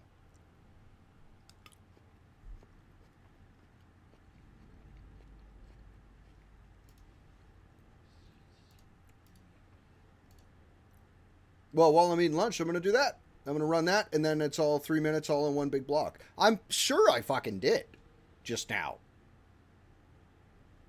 Okay, well, I mean, you're a sub. You don't see ad breaks.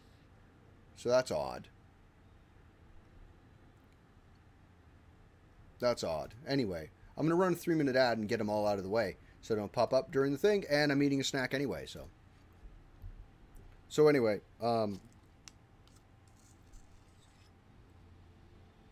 I'm sure I did. Oh, well.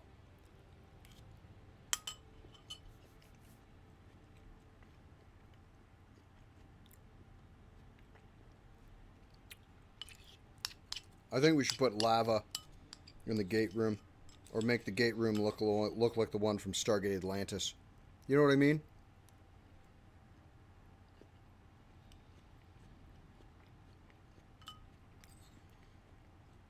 Some of you guys may not have seen Stargate Atlantis.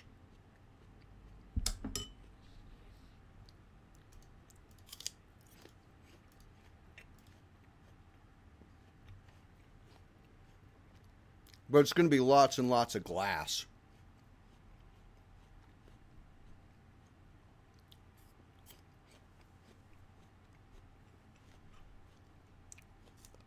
Now, as utterly horrifying as I find the ocean, and I do, it would be sweet to see, like, megafauna going by, like fucking whales and shit. You look out the window and there's a goddamn like a herd of whales going past. Do whales travel in herds? Is herd the right word?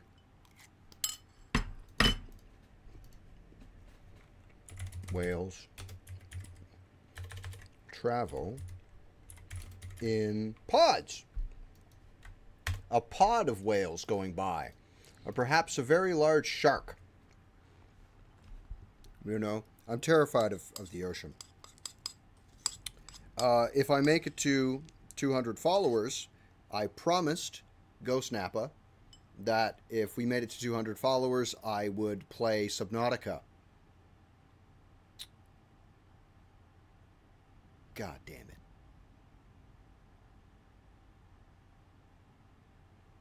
Thinking about Subnautica gives me fucking anxiety. But yeah, you know what you guys are going to be seeing for most of the Subnautica run? Me happily making a building,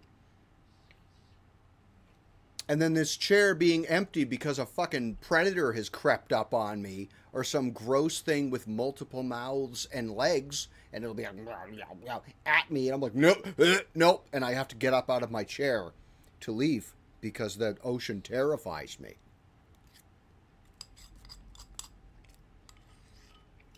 What is that? Fear of the ocean. What's that called?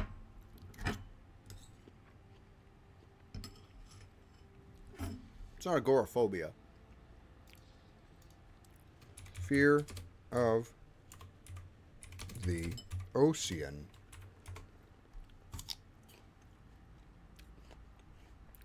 Thalassophobia. So that's going to be it. Yeah, that's going on as a tag in Twitch. Let me see if I can.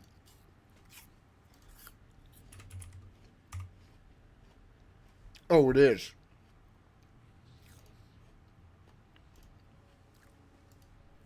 So I can put that on as a tag.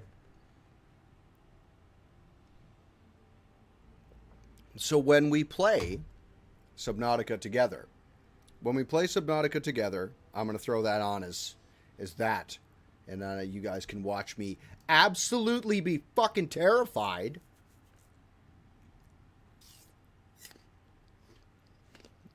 I owe the nose on my fingers.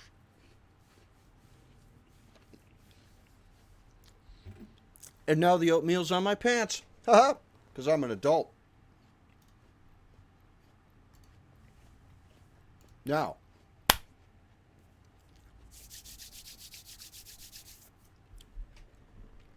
The Adeptus Mechanicus still accused the unit of identifying itself as Pascal Hunneman of criminal theft of a unique identification code. Unlike Tech Brother Tarsus, I am not authorized to immediately execute the unit, but neither am I authorized to drop the inquiry. Fair enough. There are no apostates among us. The piercing voice from a Vox synth is more overwhelming than Tarsus' thundering roar. Tech Brother Tarsus and the machine spirit that lived in his battle harness succumbed to the suffering that beset them. Their judgment was rash and erroneous. Now their torment is over. I declare them martyrs and am requisitioning Tarsus Hunneman's neural augmetic for the purpose of preserving his blessed memory.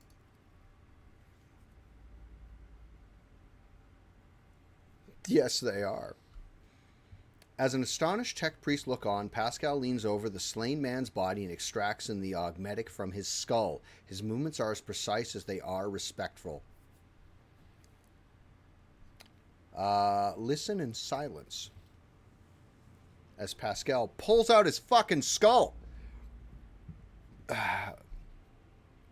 With each word, Pascal's voice grows more powerful and majestic. You saw the agony of Tech Brother Tarsus was in. His unbridled, pain-spewed faith intimidated you, yet you were silent. Reverence stopped you from raising your voices to proclaim that the machine spirit with which his mind would merge was morbidly affected. The imperative of reverence had paralyzed your will, and you watched a tragedy unfold in silence. The sixth universal law states that comprehension is the true path to knowledge. Yet, the procedural cycle has robbed you of your comprehension. Therefore, let the cycle be discontinued. There is a clang as Opticon 22's knees presses into the floor. Crimson Hood's head bowed. Let the cycle be discontinued.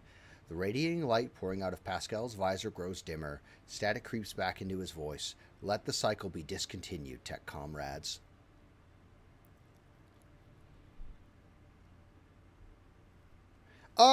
Yeah, you know who else? Fucking Swords and Ravens would love to watch me play Plasmophobia. He's been bugging me since it came out. Phasmophobia, excuse me. He's been bugging me for years to play that spooky fucking what's-its.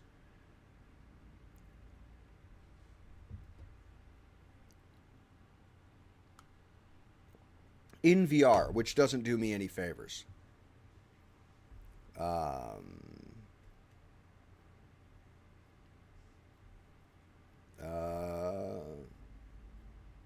Pascal, there is one small point I'm not clear on.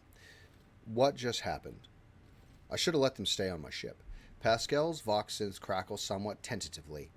I decided to sustain my words with an excerpt from one of the blessed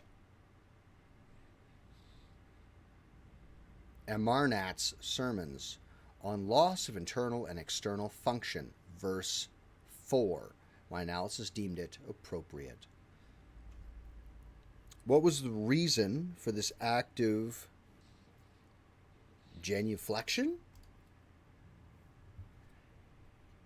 It has been a long time since I spoke the words of the Messiah of discontinuing were last spoken openly over public communication bans.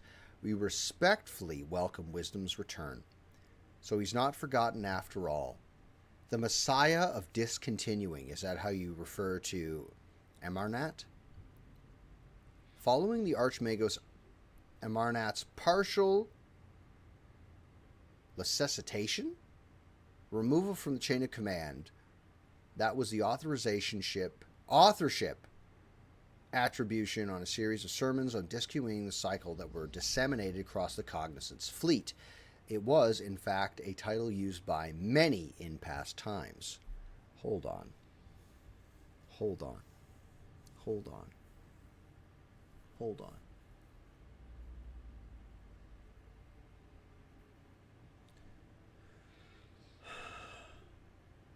Is Amarnat not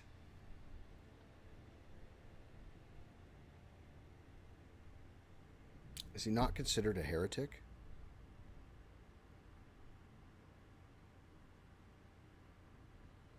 Hold on.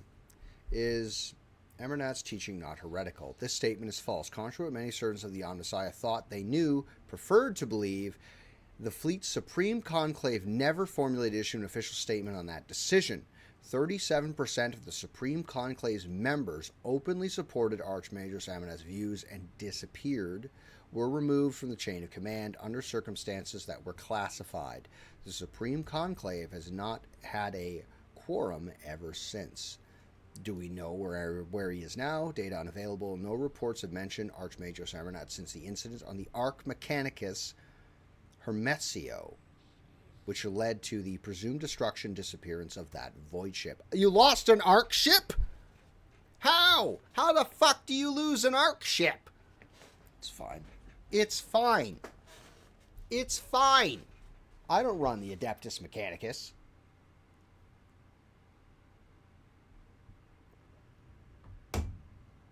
How do you lose an Ark ship? My archive has no data on the Hermetio incident. The vessel was the blessed Amarnat's base of operations. Is it lost then? Pascal's voice is filled with anxiety. Were you among his followers? Negative. I have no contact with the Archmagos Amarnat and was never a member of his flock disciples' retinue. However, my analysis of the doctrine he outlined inspired in me deep respect, trust in him. I presume, then, the conflict between you and Pascal has been resolved. The data received provides a basis for calling the fallen tech brother Tarsius hypothetical into question. Out of respect, due to lack of authorization to indict the followers of the Messiah of discontinuing, we will not proceed with the detainment, arrest, termination. The Omnissiah knows all, comprehends all. Thank you, tech brother Opticon 22.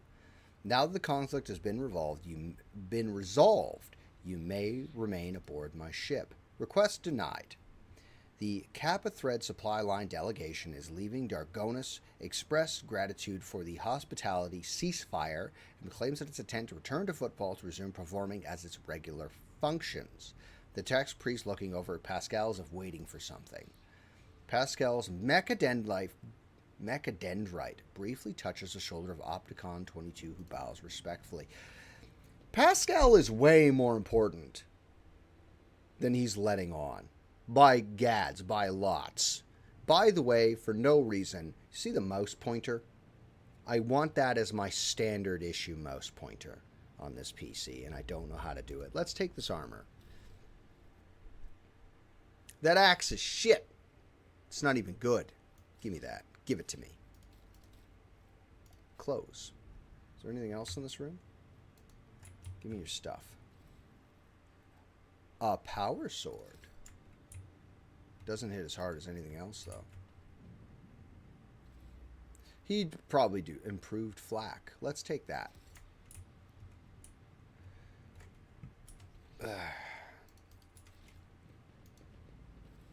Oh, yeah, that guy got fucking melted. Map.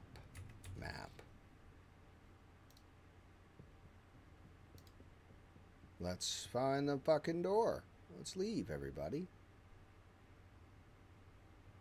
Hey, thank you very much for coming and hanging out with me, dude. Thank you very much for subbing. Where's the door to get out?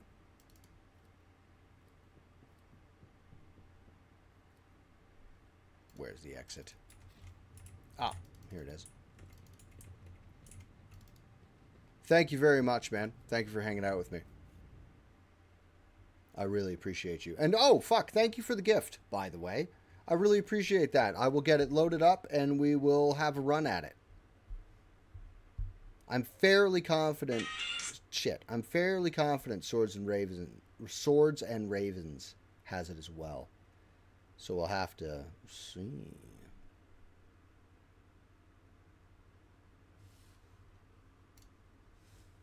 Turn that off. By the way, for no reason, guys, can you hear the fan that's running right there?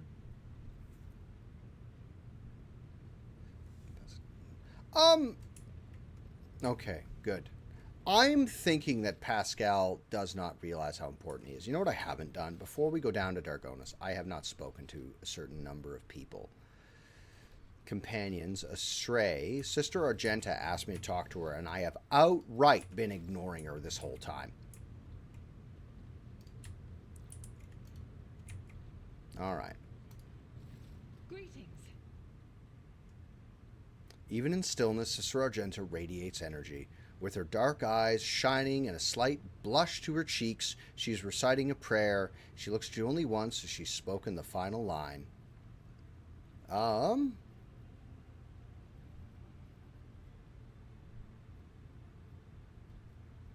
waiting for you to tell me about your past and to explain the strange words of that cultist on Footfall. Yes, I'm ready.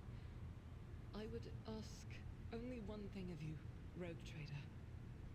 If I may, I would like to see the chamber of the sacred warrant and kneel before the relic touched by the Emperor himself.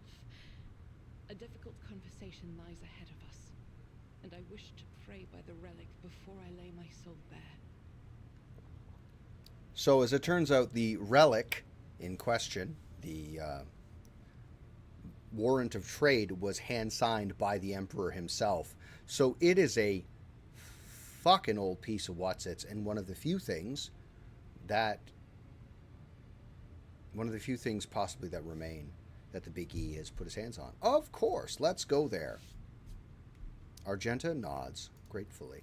Now, when we were fighting the cultists on Footfall, one of them was like, "You ran from a fight, now you're a coward," and he was like addressing Argenta directly, and then she's like, "No, not you," and then she burned him alive with a flamethrower. So it was a good day for her, except for this part.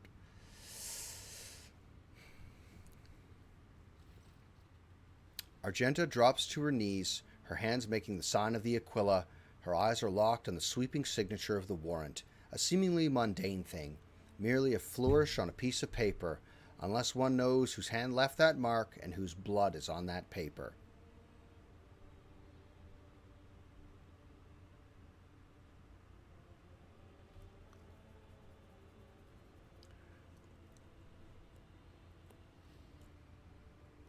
So,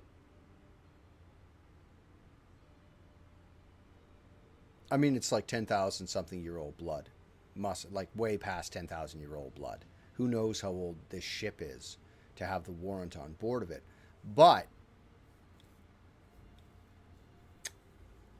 if you wanted a sample of the Big E's blood direct, could you get your hands on a warrant of trade somehow, some way, and have the Big E's blood? Oh, Jesus. If thou seest a flaw in me, smite me. If thou knows a fall of mine, burn me with flames of fury and righteousness.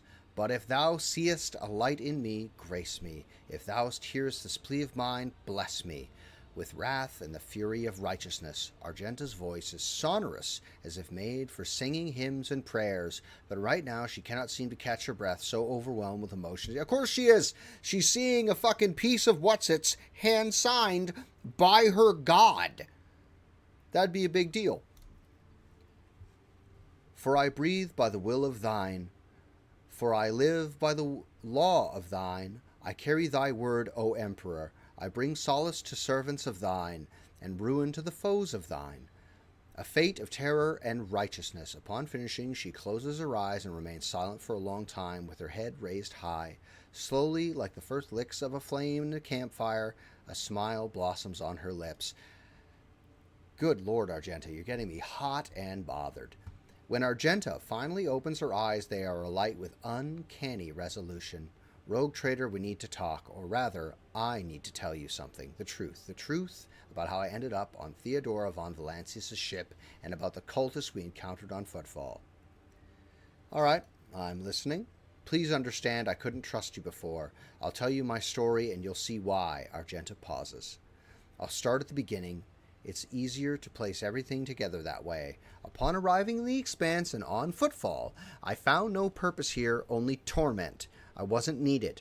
The reliquary I had been assigned to safeguard was already well protected by Reverend Harmonius's mission, and no one was even trying to defile it for all its lawlessness. Footfall respects the worship of the Emperor. That was when Lady Theodora, head of your dynasty, appeared. She became an agent of divine will in a way. Argenta falters, searching for the words. It was from her that I learned about a planet recently discovered by her scouts, Salus Prime. For a rogue trader, the planet was of little interest, a feral world away from the convenient warp routes. But for me, learning about its existence was a revelation. I've never heard of such a planet. Does it belong to the von Valancius dynasty?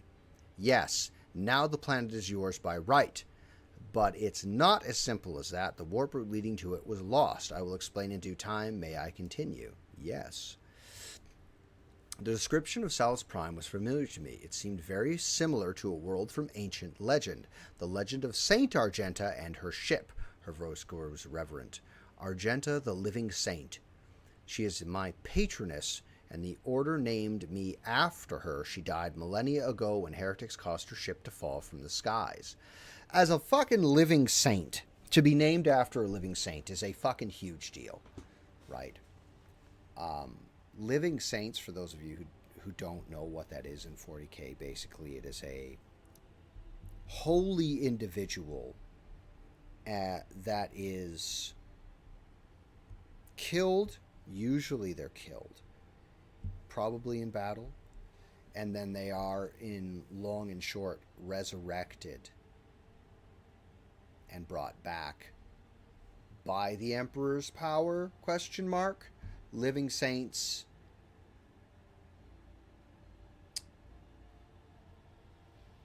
can be considered to be imperial demons, if that word fits, more akin to angels, I would suppose, because they're influenced, their powers are influenced by the warp. As an example, when Saint Celestine was fighting on, I shall give Scout one chip as soon as I get upstairs. The little boy's sitting up there.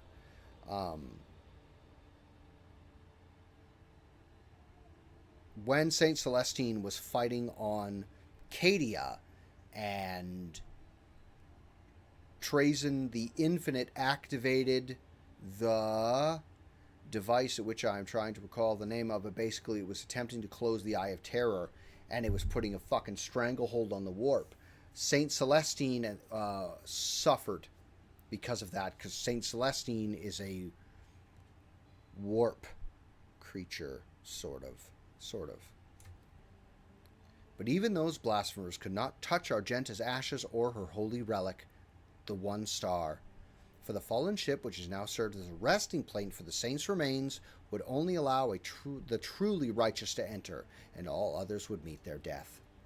I imagine what I felt. Imagine what I felt when this flash of insight came upon me.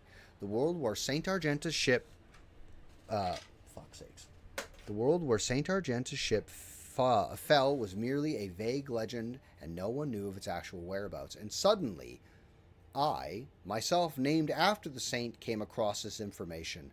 I realized at that moment it was a portent, and that I must journey to the planet and find the ship. So I asked Reverend Harmonius to let me go for a time on a personal pilgrimage. I boarded Theodora's ship and demanded passage to the newly discovered Salus Prime. Big fucking nuts on her to demand of a rogue trader. Why did you keep your supposition from Reverend Harmonius? Surely he could have helped you with the search for the ship and the saint's remains. I couldn't just come out and tell him. It was a portent revealed to me personally, can't you see? I told Reverend Harmonius the honest truth, that I was going on a personal pilgrimage to embolden my spirit. Really was a pilgrimage. It was as if Saint Argenta herself had shown me the way, commanding me to undertake this trial. If I had found the ship and set foot on the decks, if I had laid my hands on her remains and the relic, it would have been a sign that I truly had been blessed with the saint's favor.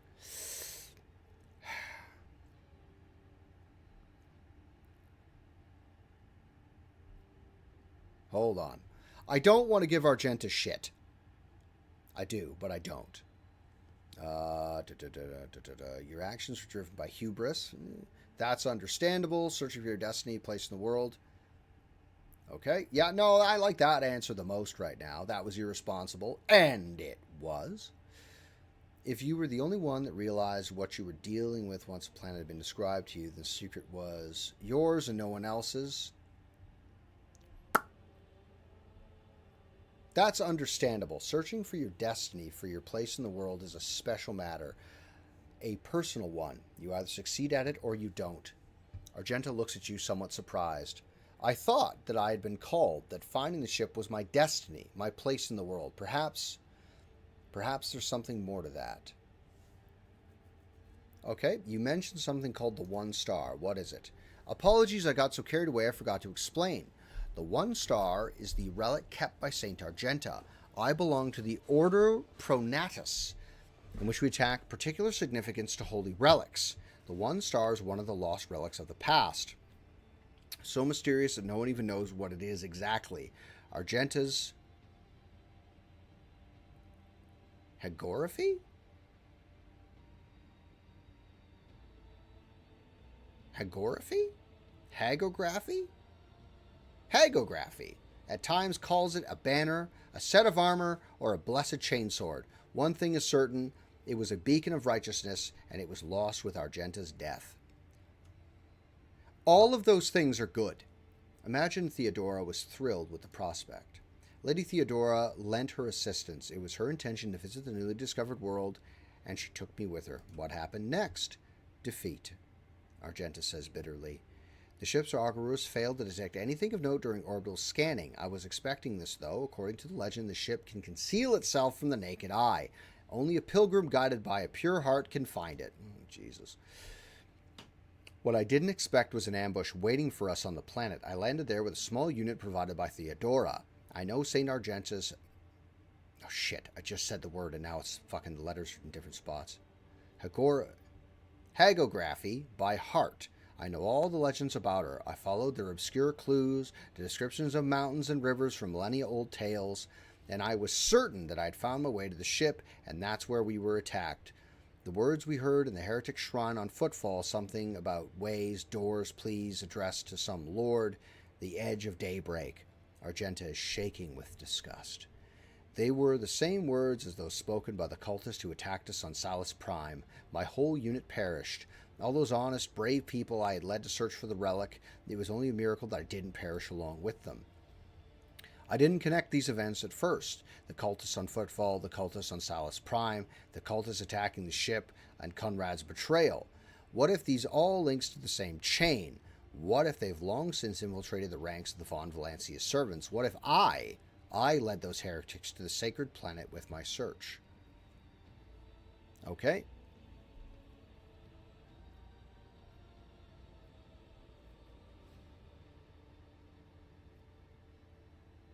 You don't need to blame yourself. If the Heretics really had wormed their way into the von Valancius ranks by then, they would have found the planet even without you going there. I doubt it. No one except me was particularly interested in the planet. Conrad, on the other hand, he sympathized with me when I first came aboard.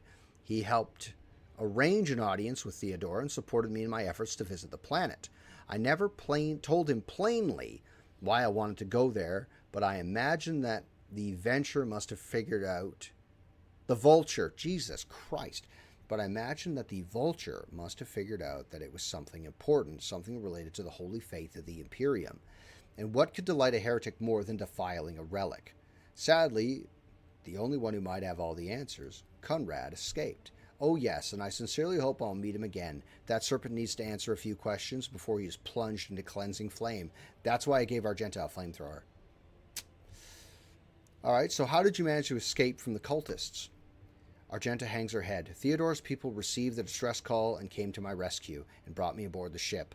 I barely remember what happened when they arrived. I was already severely wounded, fighting back with whatever remained of my strength. I think I shouted that we had to go after them, but they didn't listen.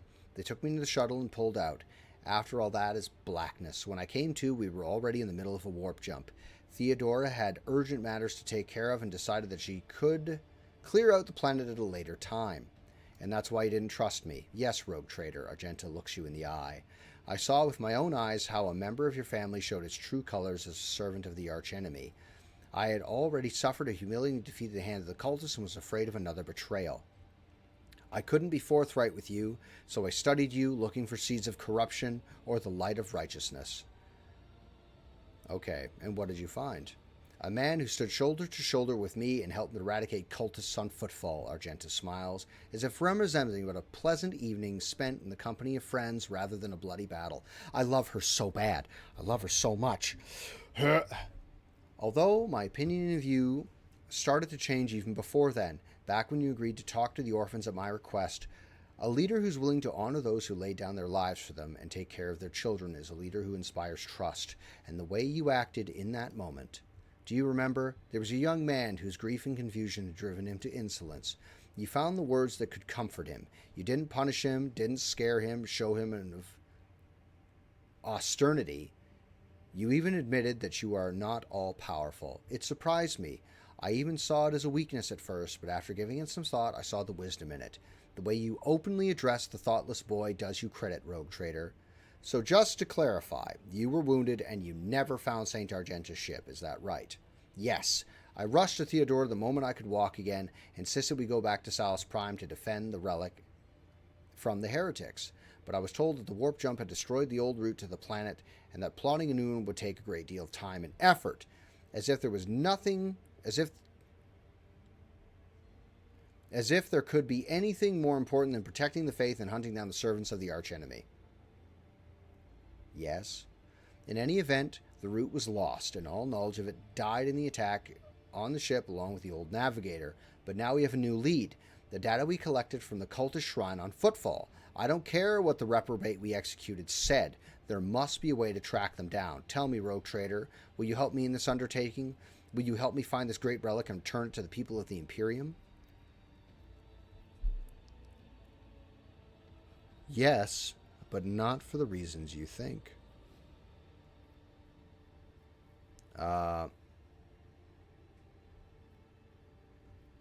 If it's important to you, I will help. Argenta walks up and places your hand on your shoulder.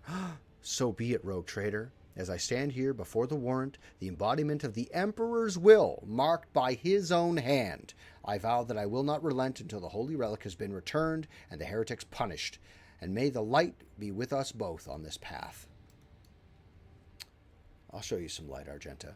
She wants to be shaking. I have an answer for that, too.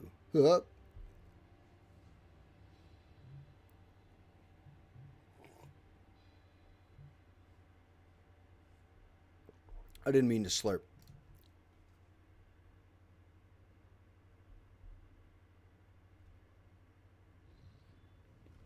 Okay, now, was there anyone else I had to talk to? Secrets of the Cult, Companions. The Lady Navigator is at odds with the crew. This is what we were doing. We need to get to Tenebris Aqua.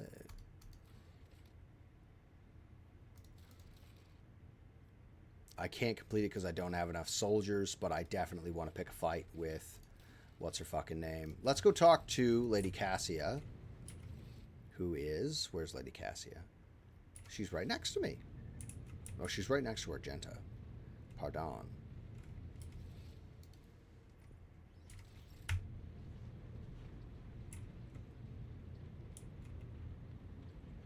What's wrong with the cogitator?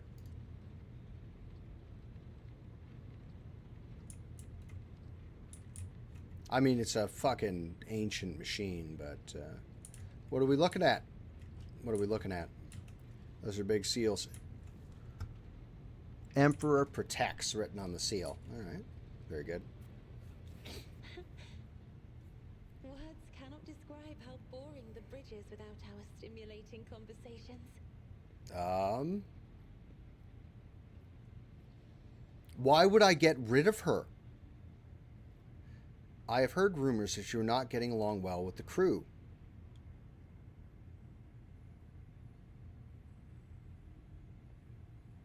What is this?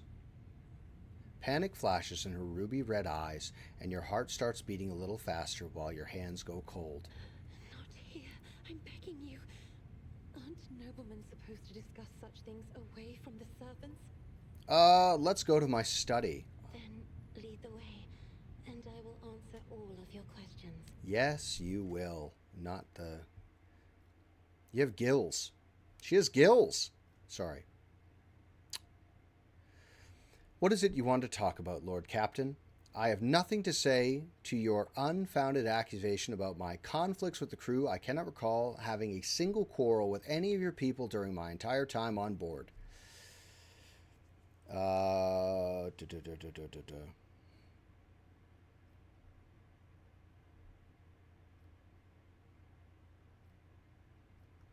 The messenger you rebuked butchered his own family and then killed himself. I haven't rebuked a single errand boy on this ship, Cassia ponders for a moment. Oh, I think I remember. A kind young man with a shy smile and skillful fingers with too much rotten ochre on his shoulders. I grew tired of the disgusting color and advised him to lighten his burden by casting the weight off his shoulders. He did not come the next day, or ever again. Fucking what?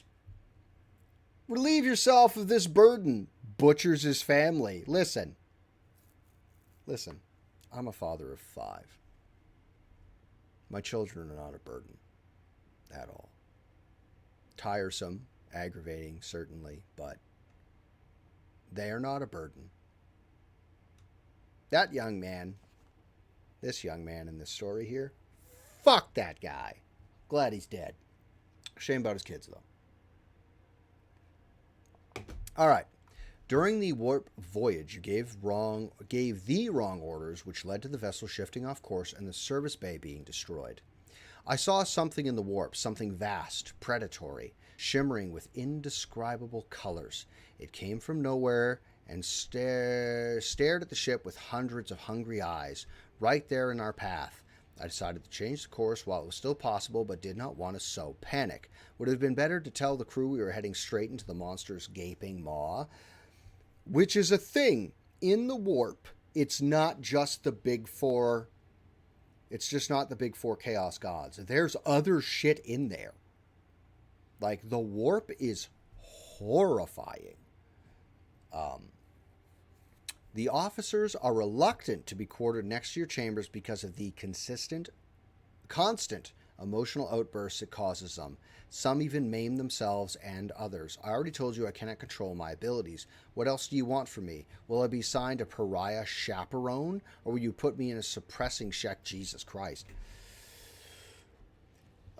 Would you mind telling me why you needed 100 species of birds and what you used them for? Admittedly, I am at a loss myself. The day we arrived on Footfall, I sent a request to the ship's quartermaster and asked him to get me a songbird. But he never asked for clarification, and shortly before we left, I had a countless number of cages delivered to me, all wrapped in bright red panic, with flickering tints of fear. There was a bird in every one. I was so excited I thought I would have 100 friends instead of one. They were squeaking so piteously. I let the poor things out. I even fed them my breakfast and dinner. But the stupid birds would not stop chattering even after bedtime. They were dashing about the room, smacking me in the face with their wings, and defecating. I became angry, and suddenly they started pecking each other's eyes and attacked me. Then I became afraid, and they fell over dead. I do not think I want to keep pets anymore. Jesus Christ.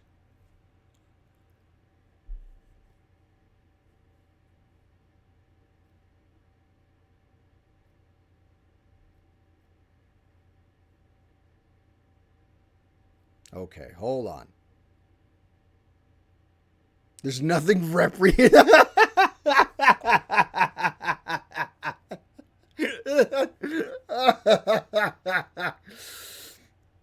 Okay, hold on.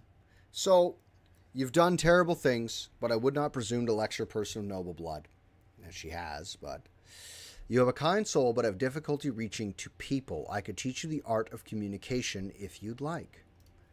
That would be wonderful. My education on Uruk 5 was cut short, but I had realized by then that the wisdom of books is a poor substitute for the wisdom of experience, which is true. Very well then, since we are done with this misunderstanding, I'd like to change the subject. It would only be fair for me to ask you a few questions now, wouldn't it? Cassia hesitates and continues in a less confident tone. Do not mistake me. I am not going to accuse you of anything. It's just that you are the most worthy interlocutor on the entire ship, and you are always so busy. What would you like to ask? I read a treatise by Palais de Mobius very recently, who claimed the subjects would never believe their new ruler was better than the old one unless the old one had been a tyrant. No matter the circumstances, a low-born rabble become deluded about their prospects and rebel in favor of their base desires. What would you make of that? Okay, hold on.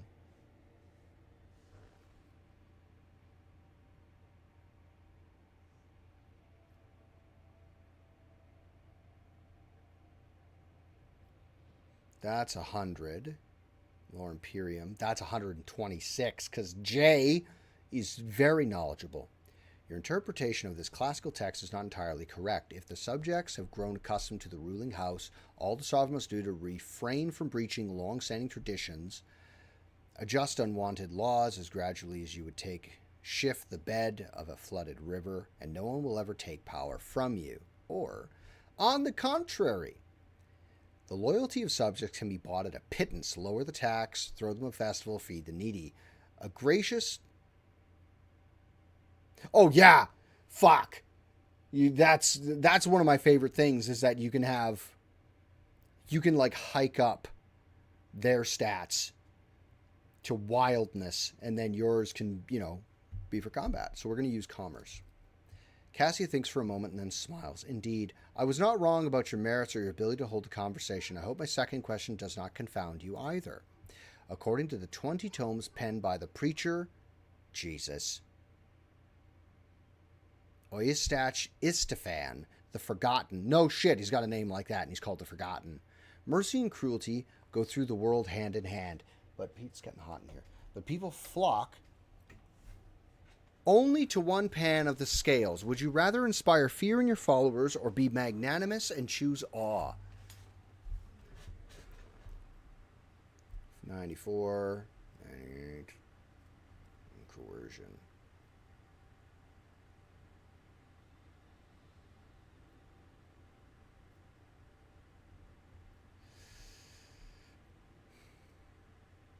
I'm not acquiring I am afraid of acquiring a reputation for ruthlessness. I will crush a rebellion, then condone one.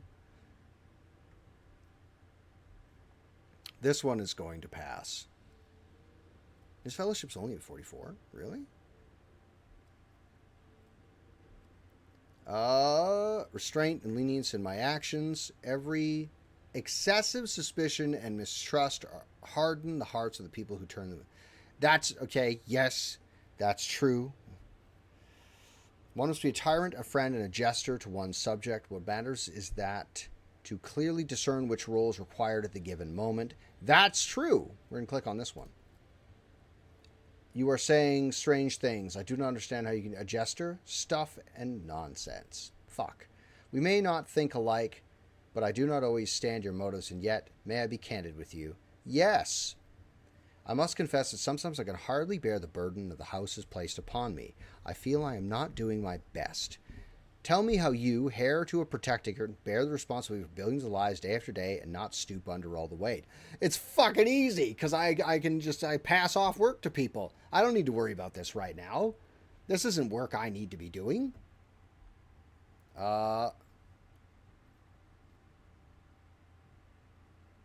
Really? On my first playthrough, I even wrote it in a bug report for this thing. I had like 120% chance of succeeding, and I failed the test anyway. And I was like, 100% is anything over 100 should automatically pass this test. What the fuck is this system? And then I had another check of like, the difficulty on the test was like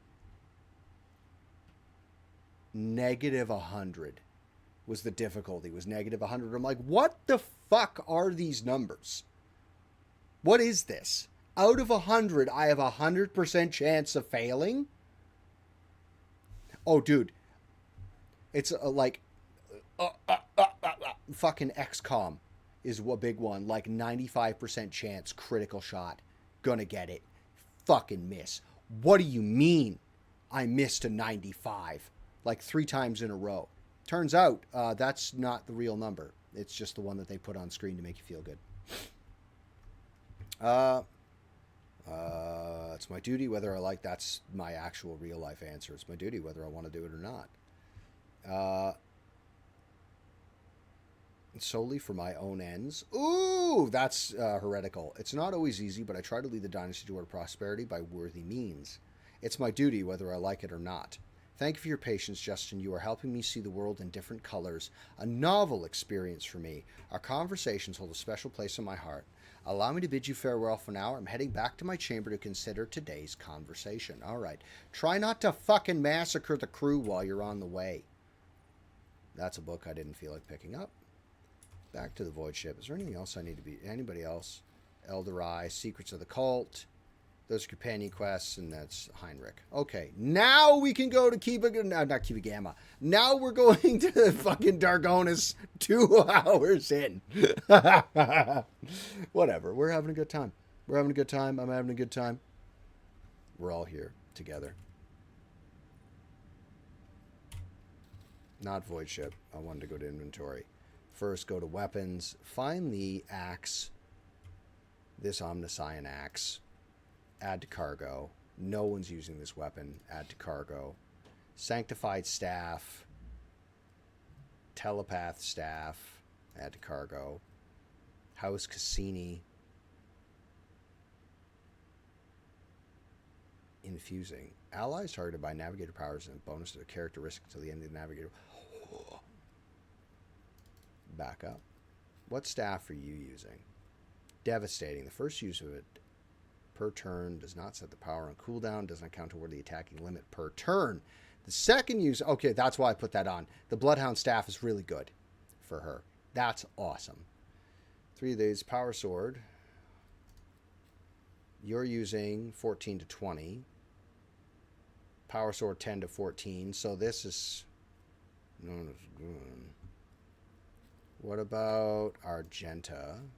She's using 12 to 16. Add to cargo because it's junk. No one's using these shotguns. Add to cargo. Sanctified staff. The only person with sanctic powers is you, and that's Siphon Life. Siphon Life is going to be very useful because he is in fact a biomancer. These shotguns can go. No one's using these shotguns. Ghost Sword. Elder Eye Weapon Proficiency. What is this? One-handed melee. When did I pick that up? 12 to 24. 12 to 18. Why are they junk? Why are the power swords fucking junk? It's better armor pen, though. Still, junk on damage. Well-maintained axe. Add to inventory. Elderite chain swords.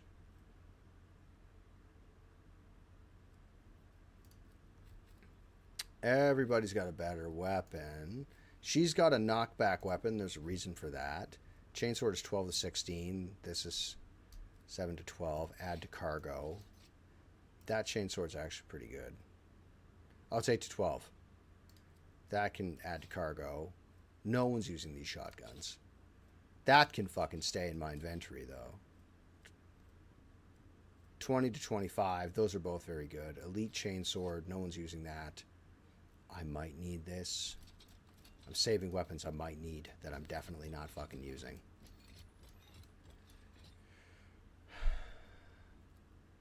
You should be outfitted in fucking heavy armor. Not that you need it, because your armor's already heavy armor. Can be equipped. Deflection, solid dodge, -2. Character wearing this armor, 35, 55. Armor deflection, 5. Oh, boy. Deflection 2 against area attacks, +7 to his fellowship, but his dodge goes down a little bit. But it doesn't matter because you fucking hit him, and then he just beats the piss out of you anyway. That one's pretty handy. That's heavy. Fuck me. What's this? Fencing body glove. You have armor, headhunter. I equipped that instead, and that gives you dodge. This one does seem better, even though the armor is slowly. What did I equip to you? I gave you the Fire Blessed Carapace. These two can add to cargo. And then this stuff. That stuff there. Type. Specifications. Type in ascending order. Like that. Close that. The power sword doesn't get good because of your psi rating. What? No, that's only force weapons. Only force weapons do, of which I only have 2 force weapons. I don't know where to find more force weapons because I was going to give a force weapon to, a better force weapon, I should say, to Heinrich. Von Valancius Palace. Let's bring...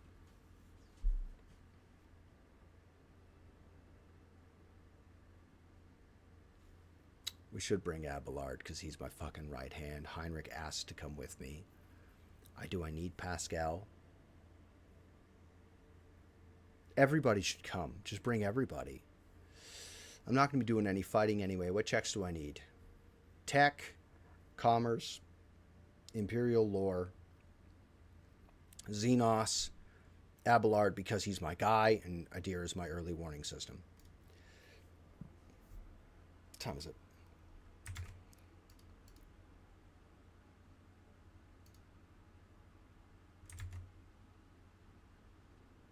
Should be a timer on these.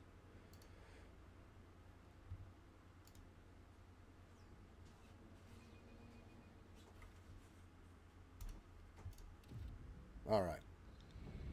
Whoa.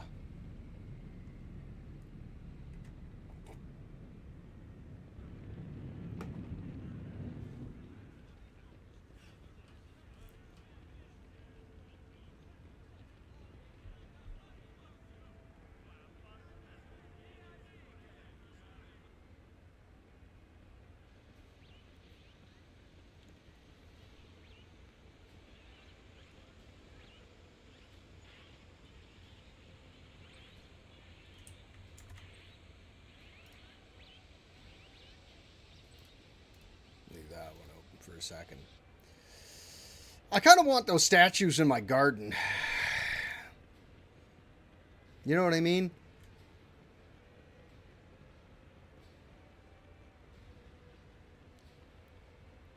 Who's this? Clementia Wersarian. The Emperor protects. Welcome home, your lordship. The stately woman in a long full dress uniform makes her graceful curtsy. Her short graying hair does not obscure her stern features. I am Clementia Wissarion, Court Chancellor of the von Valancius dynasty. On behalf of all of Dargonus, please accept my deepest condolences for the untimely passing of Theodora von Valancius. Her departure is a terrible blow to all of us. But as one star expires, another flares to life, and although you still overcome with bitterness and grief, your subjects' hopes should become the Trade dynasty's guiding light in these trying times.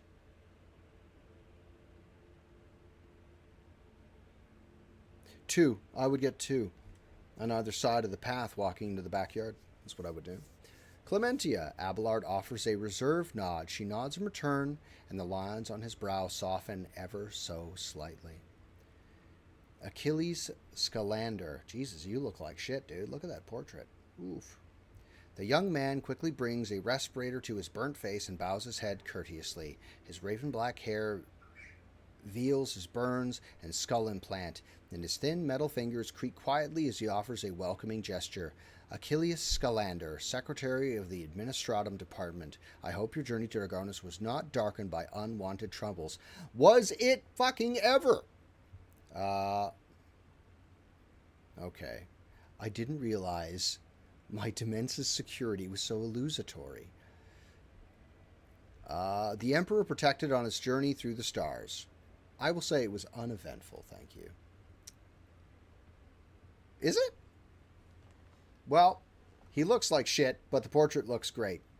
I'm glad to hear it, your lordship. Does your lordship wish to survey the grounds, or perhaps we could sate your curiosity by answering any questions you might have? Governor Urbend Drivestrom has been notified of your arrival in Dargonus and will visit the palace shortly. The preparations for the official visit are well in hand, but your lordship still has plenty of time before the meeting. Hold on a moment, Clementia. What did you say your last name was? Clementia nods politely. You heard correctly, your lordship. I am of House Wissarion, Lord Abelard's granddaughter, a direct descendant. A succession of service is an effective good. The succession of service is an effective good. What? It grants new generations of understanding their function within the mechanism. Chancellor Wissarion has held her position at the von Valancius court for many years. She earned Lord Captain Theodore's respect through acts of great perseverance. There is no room for doubt. Blood had nothing to do with it. Nepotism. I would. There are so many of these characters. So many of the models are like the same and they're next to each other.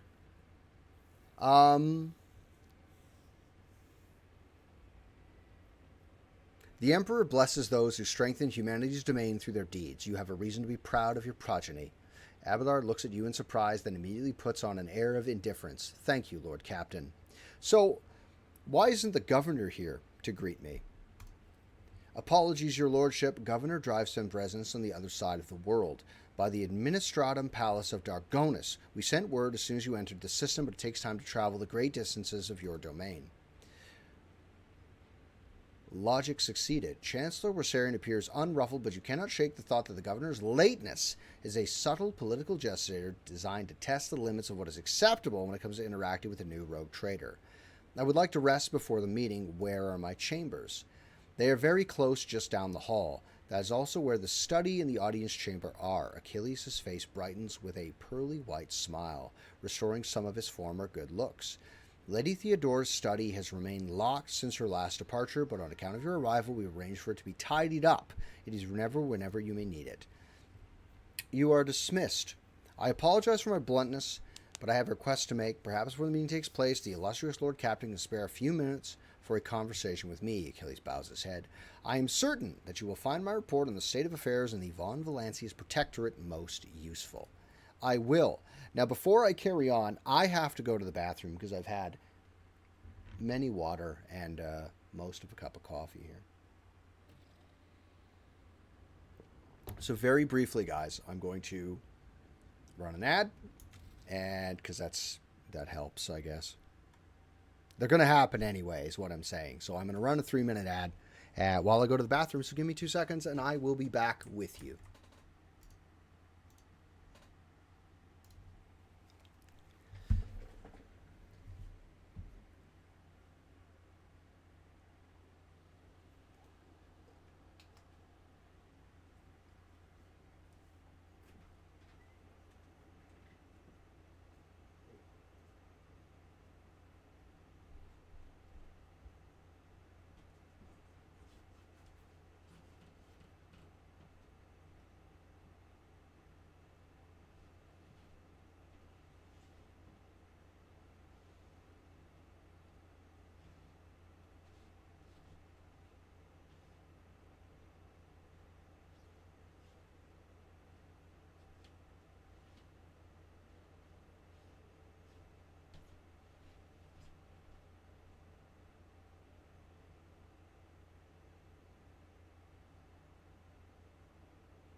Yeah.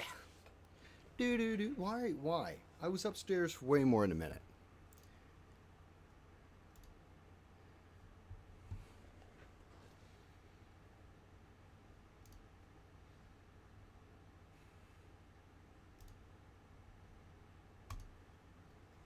Do do do do do. Do do do do.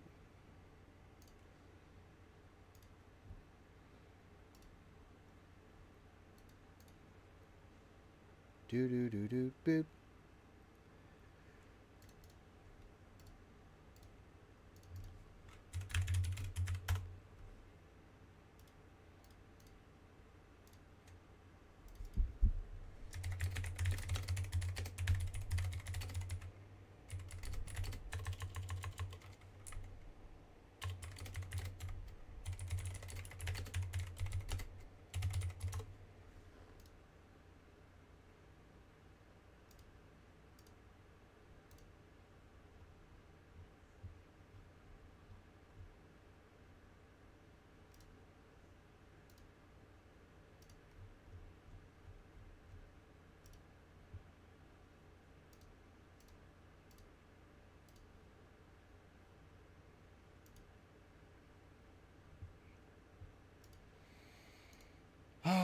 time is slow for me.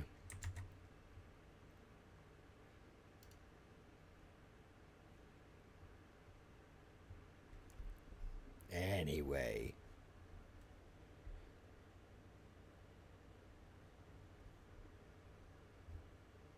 Ew, it's a high UV day today. Ultraviolet radiation fucking sucks. Anyway, hello again, everybody. I found more coffee while I was upstairs. Ooh, amazing. Now, let's save our game to Mundus, Valancius. That's where we are. And let's explore the map together.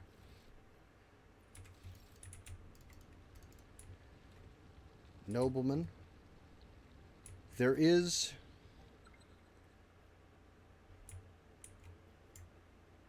toss a coin.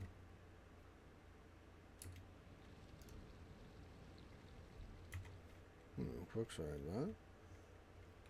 Just for fun. Ah, I have so much money.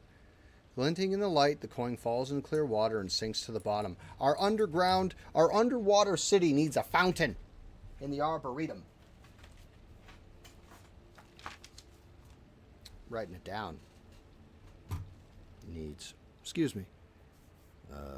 Let's go back to this page. My notes page. Arboretum.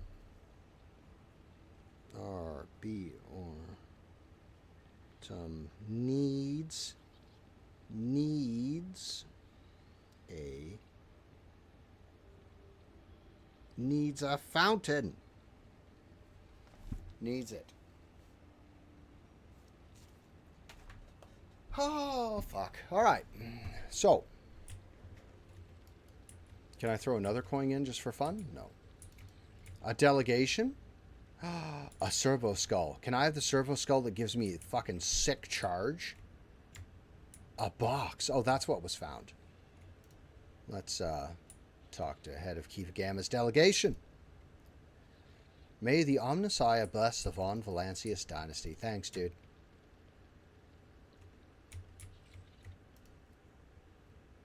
Tech use, 85%.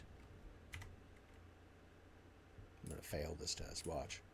It's got a helmet, little Space Marine helmet on. Tech use, 85%. If I have a tech key, it shouldn't be fucking 85%. If it's a key, just open it. I don't want to use a debt charge.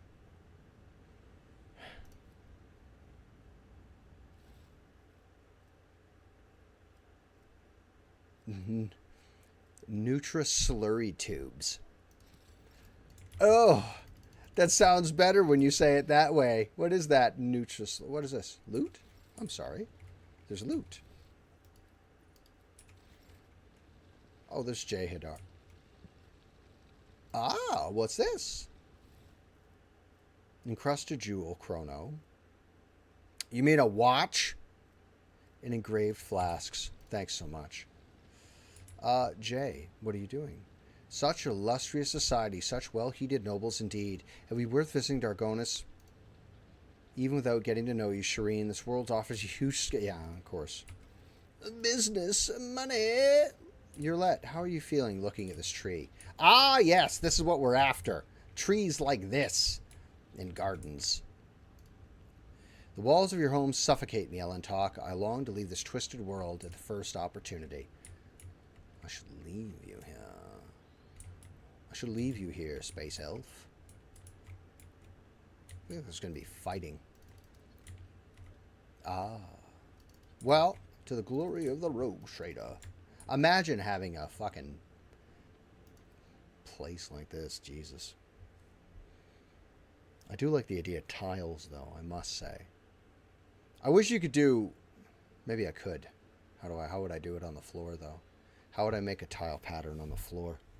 Everything would be in squares.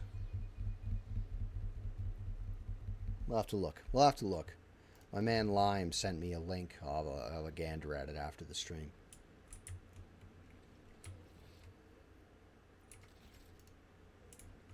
Oh, okay. Fucking...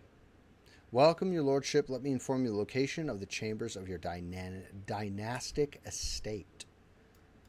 Thanks. The main throne room is up the stairs and straight ahead. Your subject, Achilles Scalander, informed me that humbly awaits the opportunity to meet with you there. If you wishes to rest after your long journey, then personal chambers are upstairs on the right. Just don't show me where... Just... If you need anything, whatever your soul desires, I'll be in the chamber. Fucking... Get out of the way.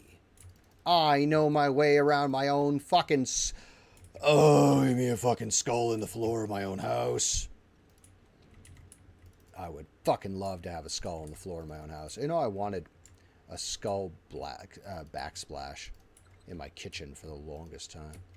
A hidden thing just for me. Breeze catcher boots. Whenever the wearer moves through a cell occupied by an enemy, the wearer gains a plus 15% dodge against that enemy's attacks until the next turn. Thank you very much. Set of like I'm looting my own. This is my shit. Goods.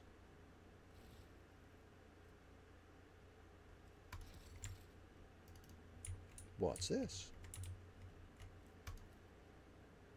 The cogitator is producing rhythmic sounds among which the faint ringing stands out. That's the picture of the fucking Terra. Oh, yeah. Give me that shit. Goods in a safe. Give them to me. It's my safe!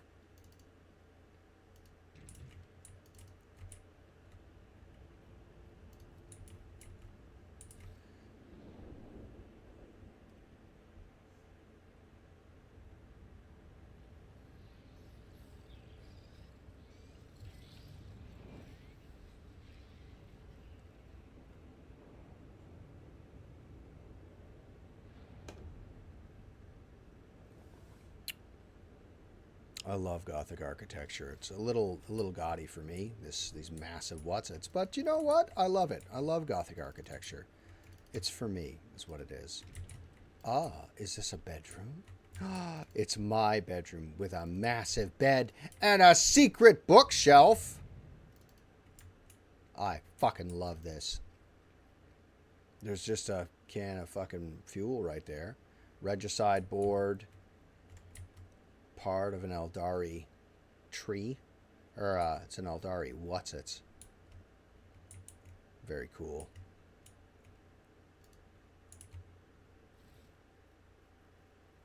Collect all. An Eldari weapon. Adeptus Mechanicus firearm. That's a Drukari thing. This is a las gun. That's a las gun. A mysterious item under... It's a las gun. Guys. Fuck, did this get through QA at all? What's this?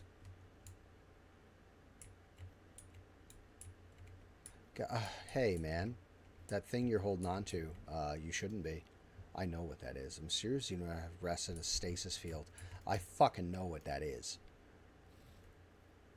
My character may not, but I fucking do.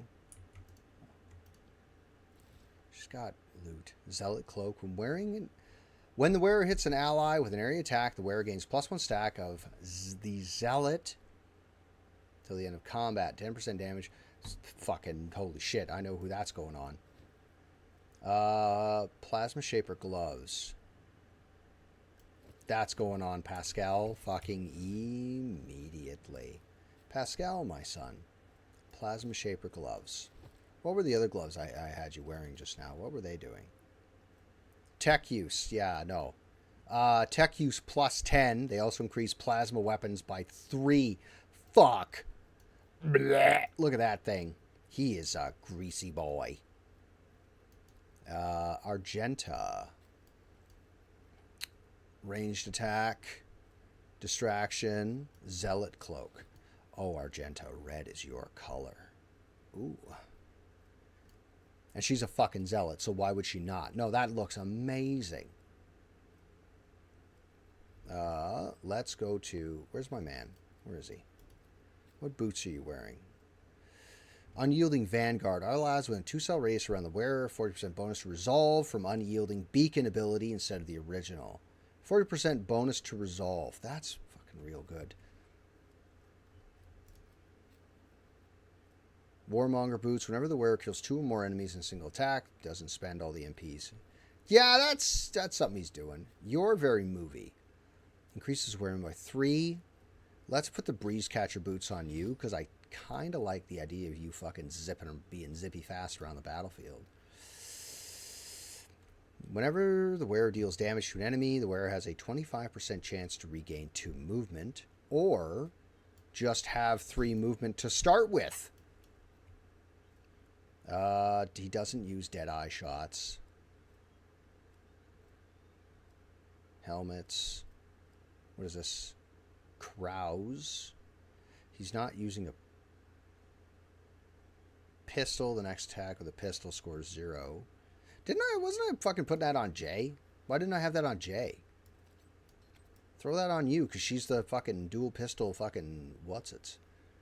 Back to you, sir. Now, Deadeye coordinator. But you don't use Deadeye. Whenever they hits an enemy with a Deadeye shot, it reduces the enemy's deflection. He doesn't use it. I will put on fucking 15 to carouse for fun. Negative applies stimulus. Oh, yeah, that thematically, that would fit him then, wouldn't it? Logic, Enforcer helmet. All targets of taunting scream. Where is the ability for taunting scream? Where is it? Give it to me. How do I get it? Is it something I've missed?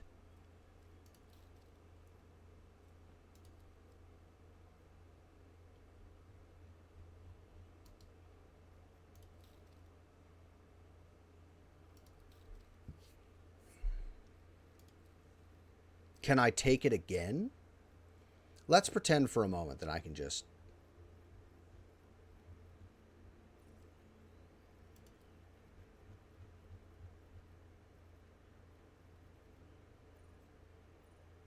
It's a warrior ability. Okay, so I just didn't take it?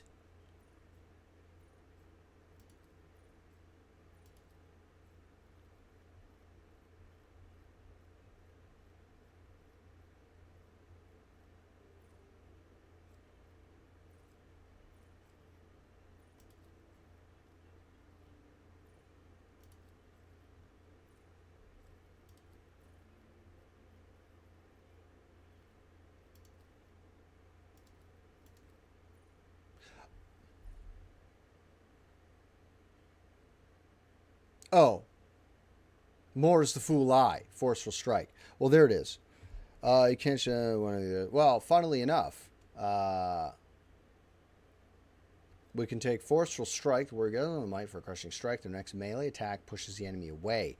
Fucking... We'll get taunting scream. So I'm wearing fucking... I was wearing equipment that did nothing. Amazing.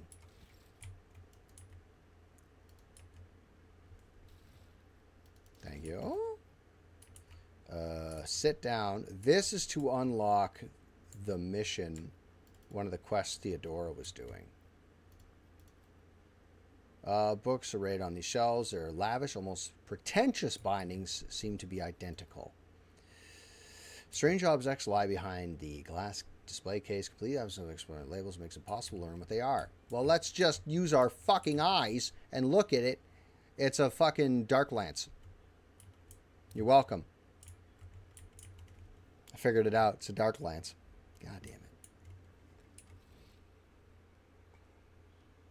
it. Okay, so that's sorted. That's what we're doing. I nearly spilled my coffee just now. We would have had a fucking crisis. Let's quick save. Open up this goddamn thing. Get too few abilities. 3. You get 3 abilities an archetype. Where are my slippers? Here they are. 3 abilities per archetype. By the time you get to Exemplar, your guy is just like dripping with power, but still, that's a long way away. That's like Act fucking 4, maybe. Let's quick save. I'm going to open the fucking safe, my own safe in my office, and I got to use tech skills to fucking open it. Ah. Oh my God. Oh my God.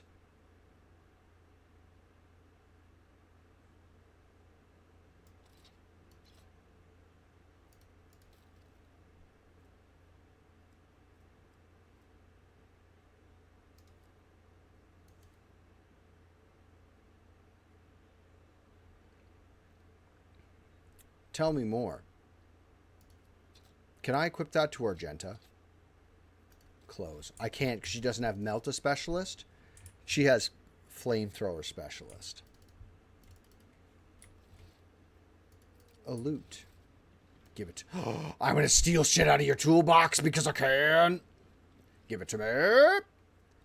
Magna class rechargeable batteries. Going to miss that. Promethium. Auxiliary plasma banks. They're going to need those. And I stole them.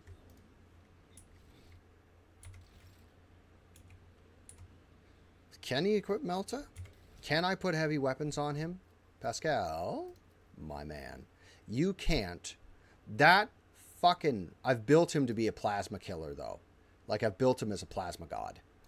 I need a stronger plasma gun. 1115. But look.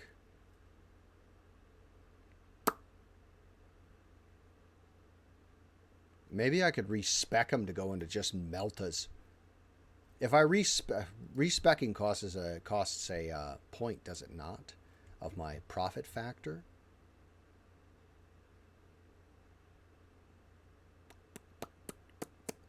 Giving him fucking Melta weapons and letting him... If I could get my hands on a Melta pistol, that'd be better. He should be using a hand flamer. But I made him for 2-weapon combat, not the other thing, so... He looks fucking awesome. God, he looks cool. Character looks cool. That's how I looked before I got very sick. Actually, true story. What's this? According to an inscription on the statue, the gift from House Gaprak to the Von Valancius dynasty. Write that down for later. Ah, loot. Cassia. So let me just quick save and loot this. Stealing my own shit. A loot. Let's go over and talk to my man. He's just enjoying the scenery.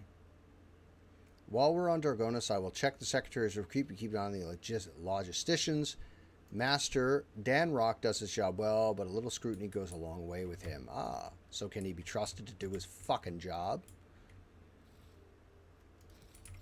Where does this lead? Is this to the kitchens? Oh no, it's just to return to my own personal void ship.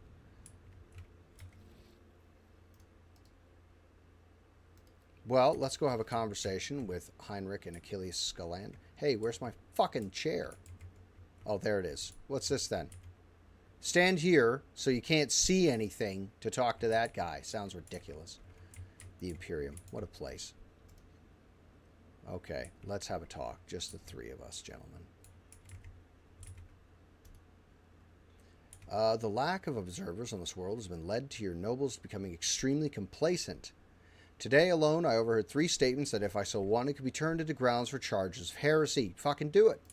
It's turning into something else. Okay. The slender figure clad in robes made from expensive fabric shudders from violent coughing. Pressing a gilded respirator to his face, the man takes several deep breaths. Made my pyromancer to use a flamer. I swear, toxic flamer that does fire and poison. Oh, yes. I built Justin to poison things when he lights them on fire. So he's pretty icky. All right, continue. Achilles. It's been many moons. I hope your cousin is feeling well. Achilles covers his burnt lips, trying and failing to suppress a coughing fit. She is in good health. She sends her regards to you, as well as her wishes for your swift return. Heinrich frowns. For as long as the stars shine in the sky, my vigil continues. So it does. Achilles thumps himself on the chest with his augmented hand. You hear the clang of metal against metal. I'm not so foolish as to fail to notice a conversation in code. Your insight deserves credit, rogue trader. Then again, I expect nothing less from Theodora von Valancius' successor.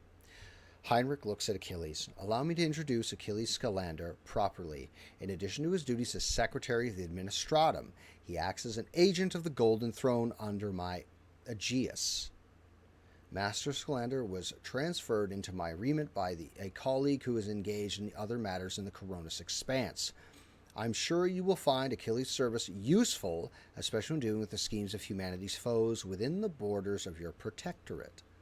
Greetings, Lord Justin von Valancius. Allow me once again to express my deepest condolences to the loss of Lady Theodora. I will do everything I can to track down and destroy all of Conrad Voigtgear's accomplices on the capital world.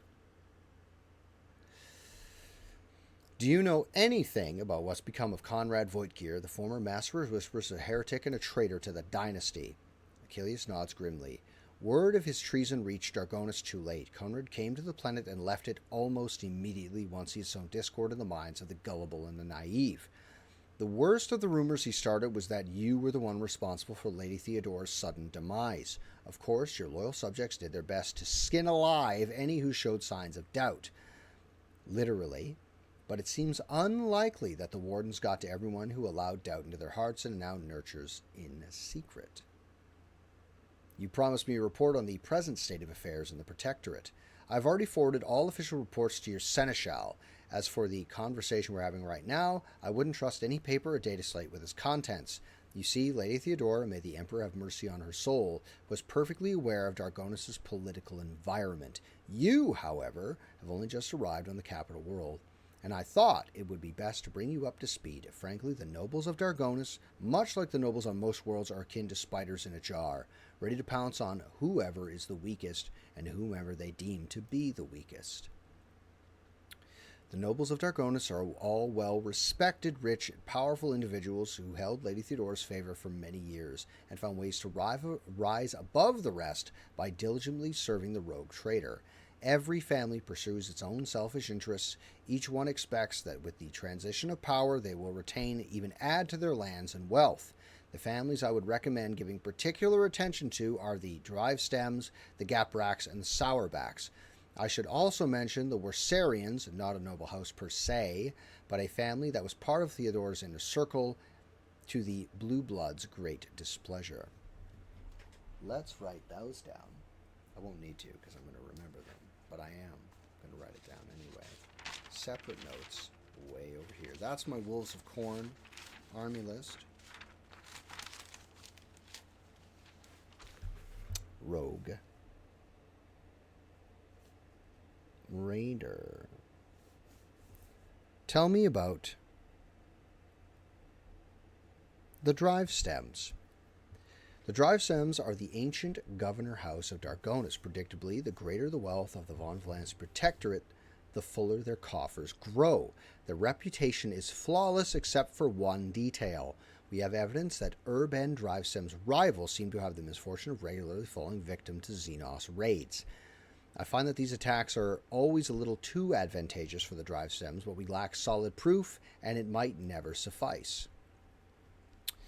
The closer an official is to a rogue trader, the braver and safer they feel. I would just like to remind everyone that rubbing shoulders with Xenos is a heresy that can be overlooked only in the case of a Von Valancius heir, not his servant. Buddies with Xenos. Probably Dark Eldar. What makes the Gapraks special? The Gapraks hail from a remote forge world among their distant relatives, and there are many servants of the Omnissiah, and the house itself is close to the cult of the Adeptus Mechanicus, both in spirit and their business connections. The Gapraks oversaw the industrial shipments within your protectorate until recently. Ever since the astropathic communication with Kiva Gamma was severed, they've been quite concerned about the security of the planet placed in their care. Gapraks, buddies with the mech Kiva Gamma, their world.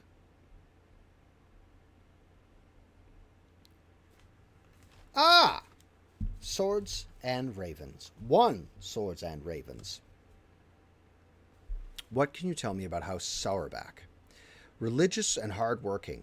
The Sauerbachs own many enterprises, including distillation manufactoriums that produce promethium. Of course the religious nuts have fucking fire. As I'm a fucking pyromancer, I say that.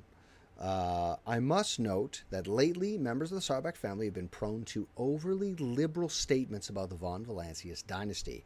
They believe that Lady Theodora is a bit too keen to leave her worlds without proper oversight. I would like to know more about the Warsarians. First, hold on. Who were the last fucking house I just said? Auerback. Fire. Flame. Obsessed. Nutters. Alright, the Warsarians are a line founded by Lady Theodora's seneschal, and as such are nominally considered nobility, at least from the standpoint of the Imperial Navy from which Lord Abelard hails. On Dargonis, however, their position is precarious. Firstly, they never were granted an official title, a process which has been impeded for decades by the old houses of Dargonis. Secondly, the other families do not see them as equals, but more as upstarts clinging to the rogue traders' favor. The Warsarians are responsible for the capital world's fleet and the majority of cargo shipments on domestic routes.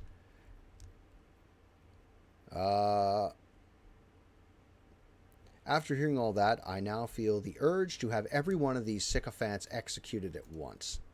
Achilles shrugs. You are naturally well within your right, rogue trader, but remember that this will cause a multi-layered bureaucratic system of Darkonis, of your entire protectorate, in fact, to come apart at the seams. And that's not even considering the likelihood of attempted reprisals from one of the families and allies. I would hold off on death sentences, act with restraint and wisdom, present for all to see sufficient proof of the unwanted house's guilt. Do not mistake me, that's jumping ahead in the story, I betcha. Do not mistake me, mass executions are one way to solve your problems, but in that case you should weigh up every possible scenario before you act. Enough about the nobles. Was there anything else you wanted to report? There was, your lordship. At this time, it concerns me the main reason for my presence on this planet, Xenos, and the threat that they pose to you and humanity as a whole. Did you know, for you in chat, by the way, Swords and Raven is a giant fan of orcs. Orcs, in fact, he dreams to play orcs. He used to play Iron Warriors because he is, in fact, Iron Within, Iron Without. But he gave up. He gave up that heretical whatnot and decided that orcs were the way to go. And in fact, due to Swords and Ravens' patronage, orc companion, do you go? Listen. This is a thing. Sorry, brief aside before I continue reading. Brief aside. I've been working on my own 40K novel just for me because I do write novels. Nothing is published, so you can't read it. You know, I haven't had time in the last couple of years, but I am working on a novel where there is an orc, and I'm so very fond of this character that I nearly commissioned art from the same guy who drew my, the same fellow who drew my display picture for Twitch. I nearly commissioned that artwork from him to have that done of that particular character. And I very much wish to finish this, get that novel out. It probably won't be published because Games Workshop, but I'll just write it and put it on the internet for fun. Probably, because Games Workshop's not gonna they're not gonna.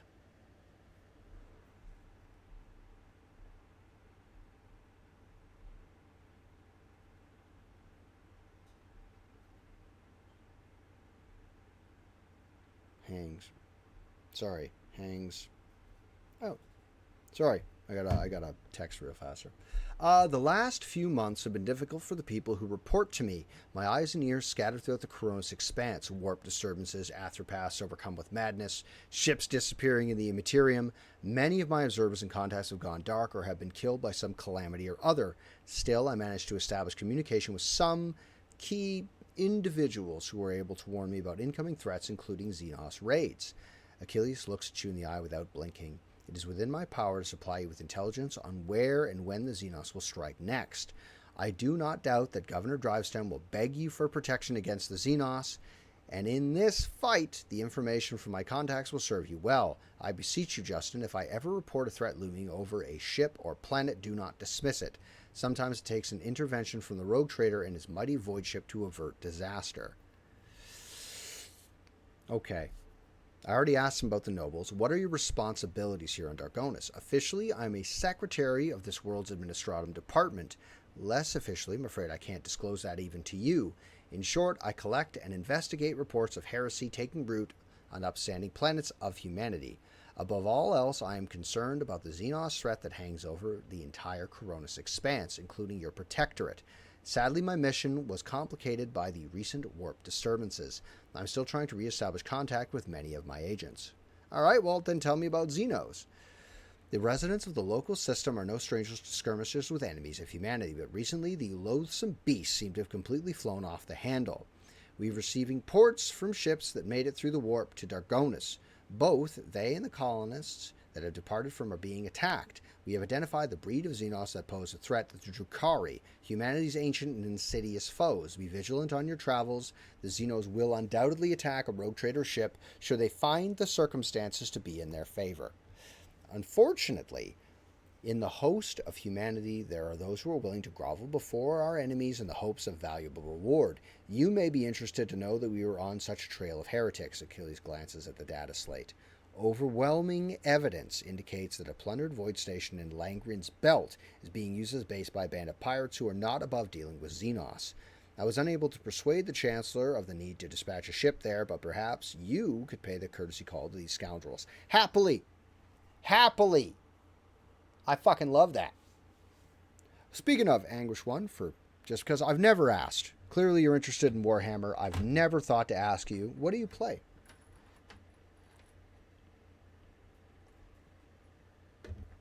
Anyway, do you know anything about the Cult of the Final Dawn? My knowledge is deplorably limited, your lordship. All of my attention has been focused on tracking Xenos activity. I'm certain that Master Van Calox can tell you much more about those heretics than I.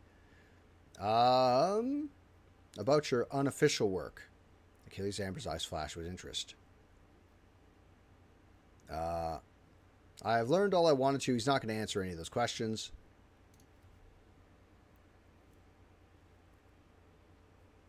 No, I meant like 40k. Like, do you have an army or whatever? Or only rogue trader? Well, that makes sense.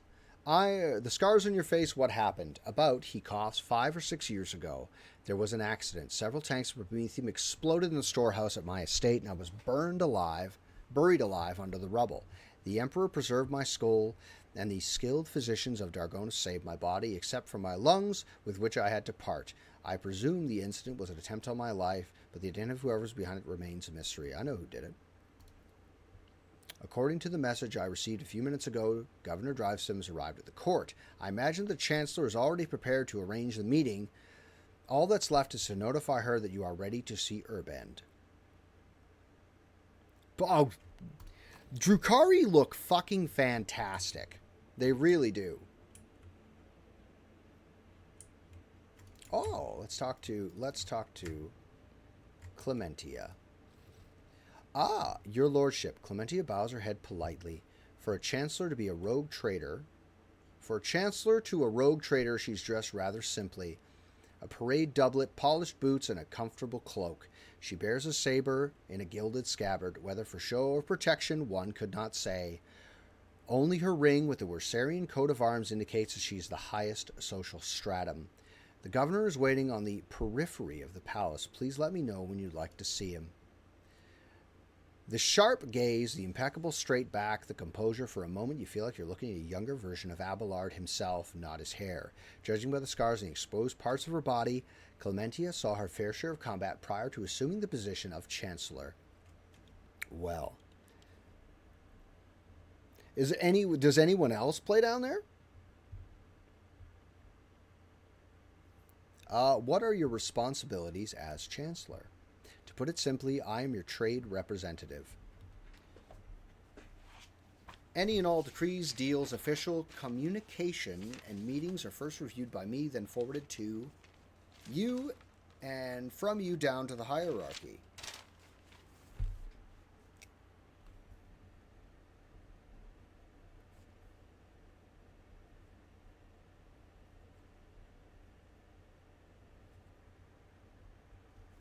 Well, they ought to.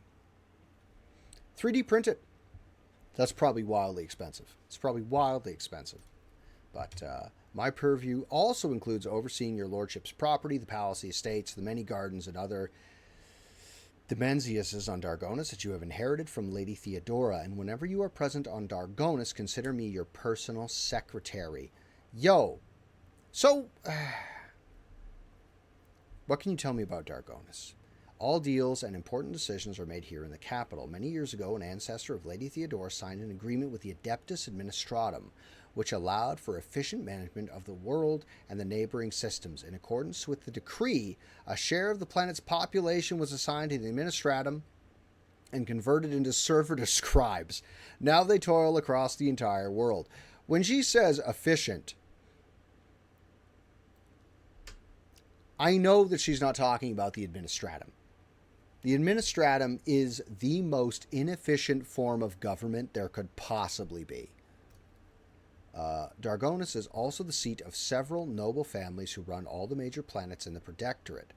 If I may express my not-so-humble opinion, they care very little about who exactly stands at the helm. Those piranhas think about their own profits just as much as they do about the prosperity of the Protectorate itself, if not more. And lastly, Dargonus has its own fleet, a luxury unavailable to the vast majority of other worlds in your realm. In addition to warships, the Protectorate also employs privateer ships where you use to transport cargo between worlds. Does the capital stay in contact with the other worlds in the Protectorate? Unfortunately, not at this time, your lordship. After a few representatives of the Adeptus Astra Telepathica under Dargonus went into a frenzy, some of the Psychers were tragically pacified by the respective authorities. Since then, communication with the neighboring systems has been unreliable at best. Thanks be to the Master of Mankind, you managed to find your way to the capital. So we don't have an astropathic choir. If the noble houses are so volatile, what sense is there in keeping them? Over many centuries, an intricate hierarchy is formed within the ruling elite of Dargonus. The great houses do more than plunder your treasury. It is replenished to a large degree thanks to their administrative work and their lands. Naturally, you can get rid of anyone who you consider a surplus to requirements, but right now it could threaten the fragile stability that is currently holding the Protectorate together. Are there any other issues I need to be aware of? Apart from the disrupted communications, Dargonus was recently raided by enemies of humanity. However, the fleet under the command of Captain Marthius Wersarian triumphed over the accursed Xenos. If you ask for my opinion on this matter, we have the situation completely under control. You catch her avoiding your gaze just for a moment, for the first time. It's obvious the committee is looking out for her house's good name, but despite the confidence in her tone, you can tell that she does not entirely believe her own words. Tell me about Governor Drivestem. Urban Drivestem is a well-respected man, and not just in Dargonus, but throughout the Protectorate. For many centuries, his house has supported the capital's administration and the logistics between the House von Valancius systems. The Drivestem's efforts secured years of order and prosperity for Dargonus. What's more, Lady Theodora personally insisted that Lord Urban specifically be made the next governor. The way you speak of Drivestem, I hear either contempt or resentment. No, I don't believe I feel either, your lordship. Clementia's steel eyes stare into the distance, her jaw visibly clenching. She speaks in a polite but clipped manner, clearly frustrated by her insight. We have different views on how to run a world. We sometimes have discussions over laws that are enacted, but we both work for the good of the von Valancius Protectorate. That much can be said without a doubt. Thank you for your report, Chancellor. I serve the von Valancius Protectorate, your lordship. Tell them I'm ready to see the governor. All right.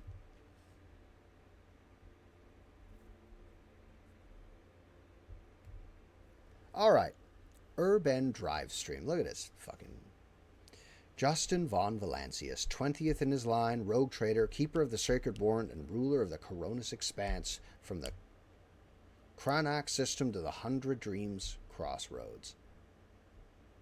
Okay. So that's the edge of my empire. All right.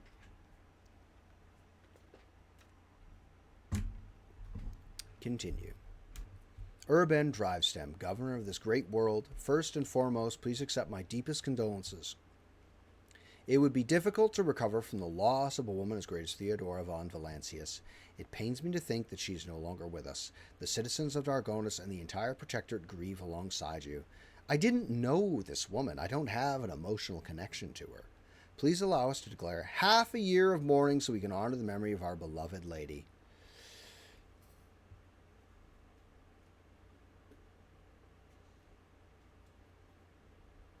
It's all the same to me. Do as you see fit. I will immediately give all necessary instructions, your lordship. He casually presses a few buttons on the cogitator built into his gold bracer. Esteemed Justin, Lady Theodora was a strong leader, and we ought to follow her example. Let us lean on our wisdom and persevere in spite of this tragedy together, and let us carry where she no longer can be, leading the Von Valancius Protectorate in even greater prosperity. Drivestem gives you a look of admiration. It seems he is quite aware of your fame, and the opportunity to curry favor with you as an eminent figure is one he does not wish to miss. Alas, it won't be an easy task to accomplish. Some time ago, the astropaths of Dargonus flew into a rage, and they had to be subdued. We are gradually restoring our ability to speak with the neighboring worlds, but the contacts are still weak. The routes are tangled and no longer lead to the systems that is the captains expect them to. Given that the vast majority of ships in the Dargonus Navy travel without relying on the services of navigators, without your engagement, the well-being of the Von Valancius dynasty and billions of its subjects are presently at risk. Okay.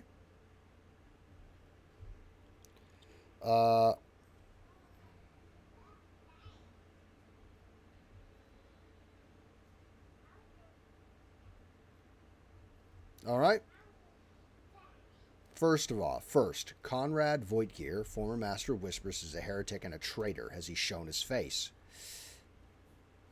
The governor pensively strokes the rings glittering on his fingers. Lord Voigtgear visited the capital some time ago, but he did not request a personal meeting. A heretic, you say? Now I see where all the whispering in the corridors has come from. Thanks, buddy. I shall be frank with you, your lordship. Lady Theo's sudden death was a blow to every one of us, and the absence of any sort of verifiable, complete information about her successor gives grounds for all manner of rumors and misinterpretations, especially if someone is deliberately inciting unrest and discontent. Naturally, none would dare challenge you by accusing you of something as sacrilegious as murdering a rogue traitor. However, Conrad Voigtgear was once a true boon to the Protectorate back in the day, and such some might heed his words.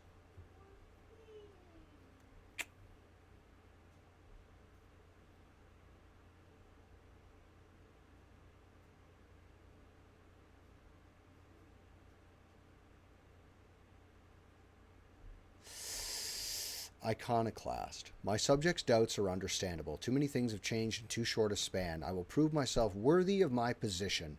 Why, Justin, your desire is most commendable, but please do not forget, a ruler should never bow to their attendants, or some might see it as a show of weakness. Motherfucker! Sanguinius bowed to his sons when he met them. He didn't demand their fealty, he bowed to them, and they were dog loyal to him. They still are. Fuck you. We met a ship from Dargonus not too long ago. The crew was transporting a strange artifact and went mad during the flight. Excuse me. He's having a good time. 2 seconds. Oh, that's what he's doing.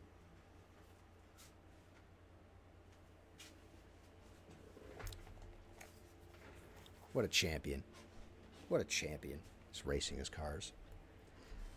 This is truly regrettable bit of news. What's more, leaving Dargonus has been forbidden for several cycles now.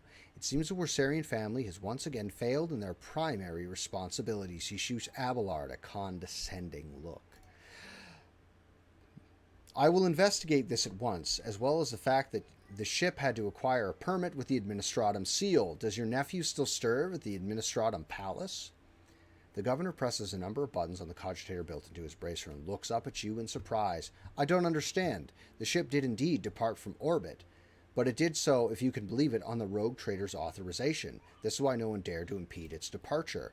Lord Captain, it would seem that Conrad somehow got his hands on a copy of her authorization, perhaps even the original. A tool like that in the hands of a traitor does not bode well, so we fucking change it. No, he's just racing his cars. He's having a good time. He came and brought me one of the old D&D miniatures that had somehow made its way into his room. One of this guy right here. This is believe a djinn. Fire djinn specifically. But yeah, he just brought it to me. I'm gonna go for another, I don't know, another 40 minutes, 50 minutes, something like that. And then I'm gonna go do dad stuff with my guy. I promised him we'd do all kinds of monster truck races and stuff. Build a ramp. We gotta build a ramp so we can do sick jumps. Anyway, what exactly do the Dargonis nobility expect from me in the light of the loss of routes and communication with the other worlds? We are all troubled by the fate of the agri-world Janus that supplied Dargonis and the other planets with foodstuffs. Empty stomachs can drive even the mildest rabble to revolt. Furthermore, House Gaprak is perturbed by the loss of communication with the industrial world of Kiva Gamma, which is in their charge. But if you wish to know my opinion, the world that deserves your attention the most is the penal world of Webos 6, one of the key mining suppliers in your protectorate. See, here's the thing. We have an asteroid belt in this system. I don't need to mine other worlds, or this one for that matter. I have everything I could ever need in the asteroid belt. Such intrigue and concern for the Webos 6 outpost. Doesn't your house happen to own the extraction stations there? Drivestem's beady eyes widen in fear. Your lordship, I beg of you, do not interpret my words as an attempt to influence your decisions in any way. You see, without Webos 6, the manufactorums on your worlds will need to make haste to find new suppliers elsewhere and arrange for new shipments, and in these troubling times they run risk of delays and other most tragic mishaps. My only concern is for the prosperity of the von Valancius dynasty. I've already visited the agri-world Janus. Governor Vat found herself facing a number of problems in my absence. Truly, the Vat line is one of the oldest in the von Valancius protectorate. If the inheritor of such well-respected blood could not handle whatever had befallen her, then the situation must have been extraordinary indeed.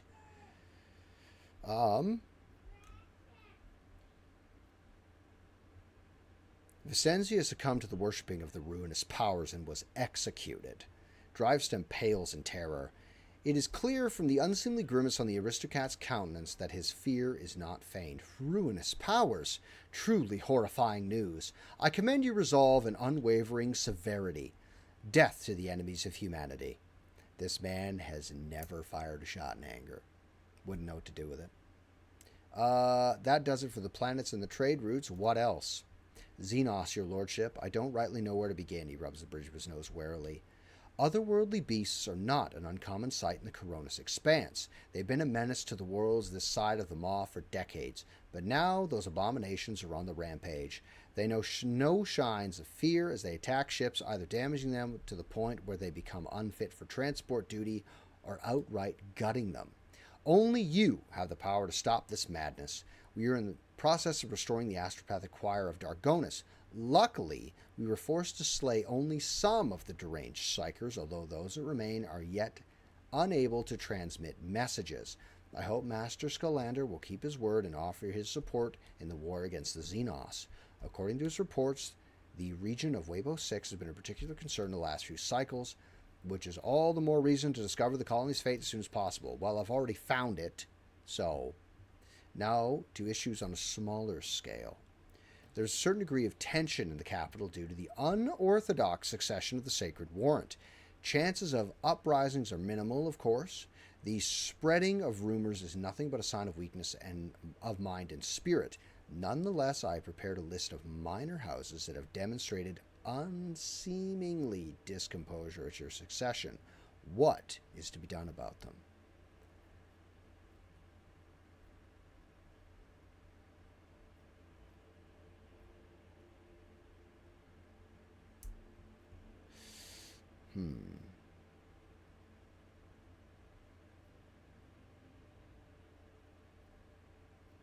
They are a threat to you.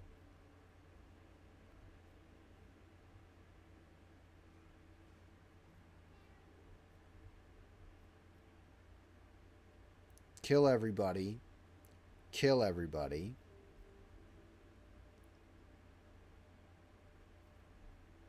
Send disgruntled nobles lavish gifts on my behalf and make sure that their generosity does not go unnoticed by the rest. I feel like if I do this, I'm going to lose money. Do you know what I mean? Like, I feel like I'm going to lose profit factor here.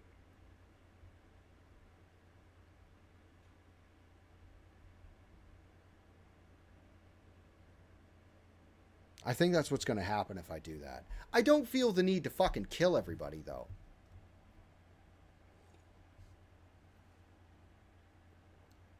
You know, Anguish One, I think I have some Dark Elder floating around. I'm not doing anything with them.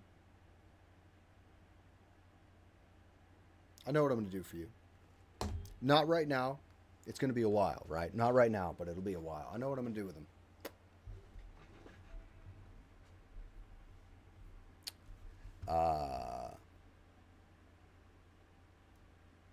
Kill the people that are questioning my ascension. I want to do that. I don't want to bribe anybody either because I don't want to lose money. I care not what the hyenas are yapping behind my back. Leave them be. They're no threat to me. A noble decision, your lordship. Let us hope the others do not mistake your magnanimity for weakness. And one last thing. Excuse me.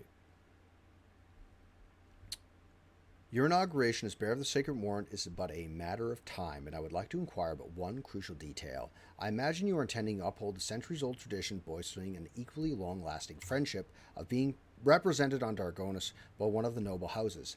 I presume that, as before, this duty will be accorded to House Drivestem.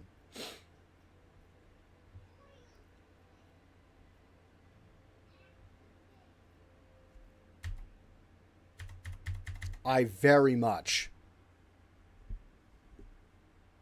want to make it the Versarians. One moment. Which houses can represent me at the ceremony? Any of the noble houses located on Dargonis, the Drivestem family, which I lead, the Gaprak family, which long ties the Adeptus Mechanicus, the Sourbacks, known for their piety and diligence in service. Perhaps I should also mention the Wersarians, who have some influence, but who are not actually of noble origin. Any one of those houses would be honored to represent you at the ceremony.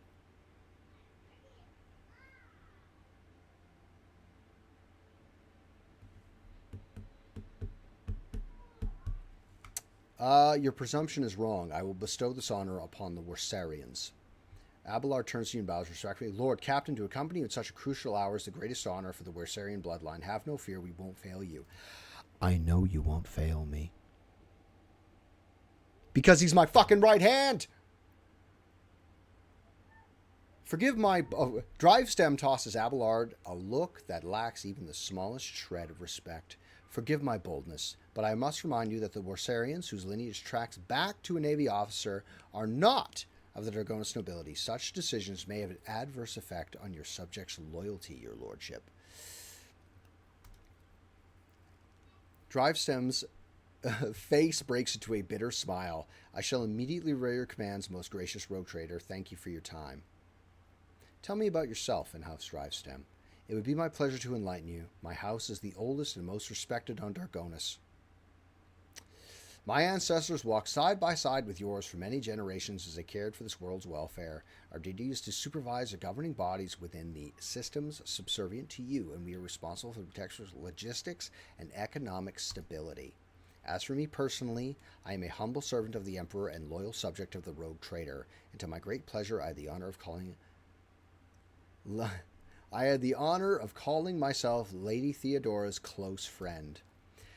At Urban's last words, Abelard lets out a sound that could be interpreted as either a snort or a cough. Urban gives him a look, which Abelard meets with an expression of utter non... Like, I can hear that. I can hear it. That's fucking excellent. I would like to complete my inauguration as rogue trader as soon as possible. When is the ceremony? I'm afraid that until you deal with the pressing issues, the ceremony will have to be postponed. Many trade routes are still unavailable, and the central worlds of the Von Valancius Protectorate are going through a crisis, and the warp disturbances, if void observers are to be believed, will prevent important guests from reaching the capital. That'll be all, I take it. Thank you for your time, your lordship. Since duty calls, I should take my leave. May the Emperor's grace be with you.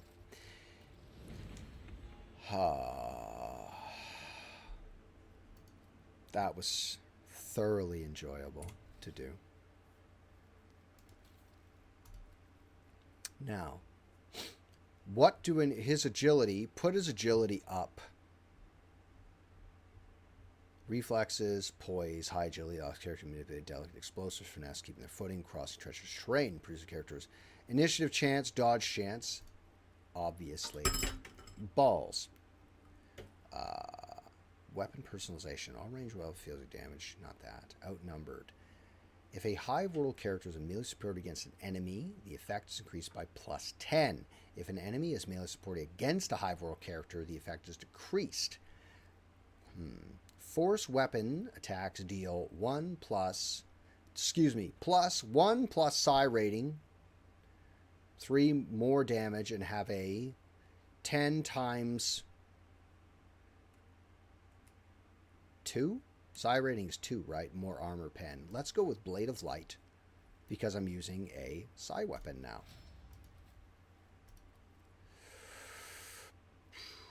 Weapon skill is melee, which is not what we need. Perception. Let's up her agility. And then Drukhari equipment. She should be able to use both. Penetrating sight.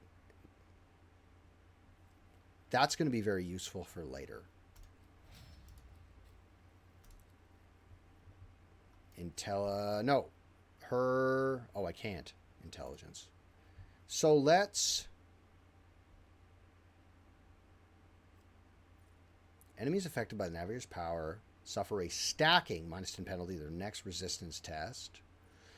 Perception is higher than their agility. Their dodge is calculated by perception instead. Whenever the Navigator uses a Navigator that has not been used in combat, perception...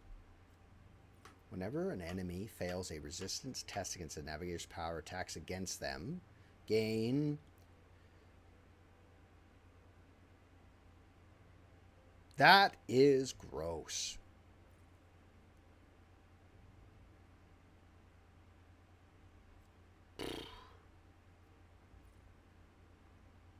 Let's go with Veil of Protection. Argenta. Ballistic skill. Ballistic skill, please and thank you.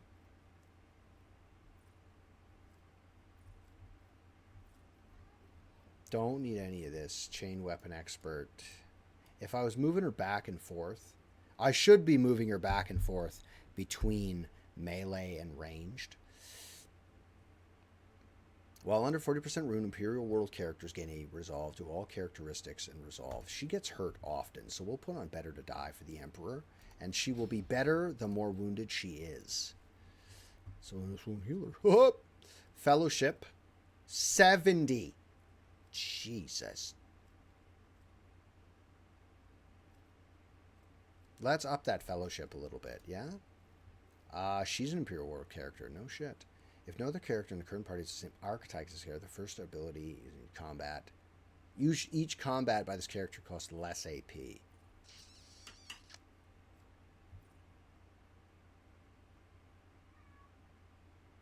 Their resolve is increased. She does that often. All allies, excluding Xenos in the current party, gain +5 to characteristic for Humanity's Finest. So what did she take for Humanity's Finest?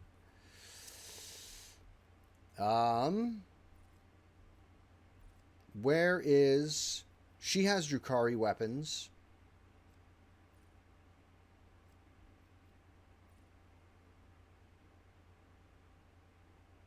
She's using glass weapons. Elder Eye weapons and Drukhari weapons count as glass weapons, correct?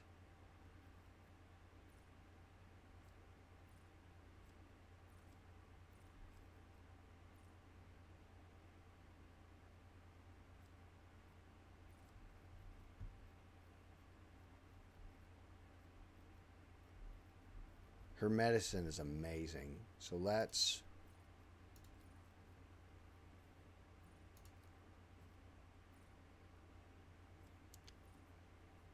Character affected by a ally's non-damaging ability affects an ally with such an ability that resolve is increased by fellowship bonus divided by 2 for 1 round. Let's go with Stronger Together That's just going to boost everybody through the fucking roof.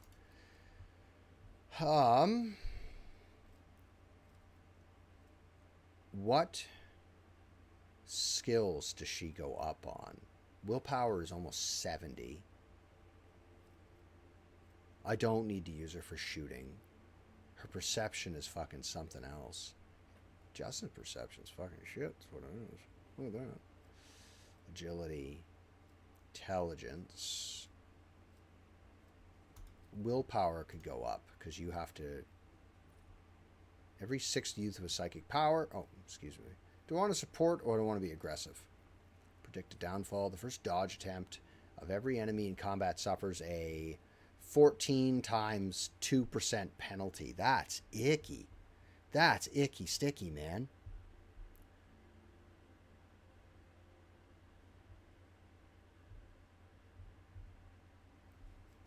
Aftershocks. Every time the Psyker deals mental damage to any source other than Aftershock, towers mental damage at the end of their turn. Enemies have taken damage from the Psyker at least once, suffer a minus 20 penalty. Holy fuck.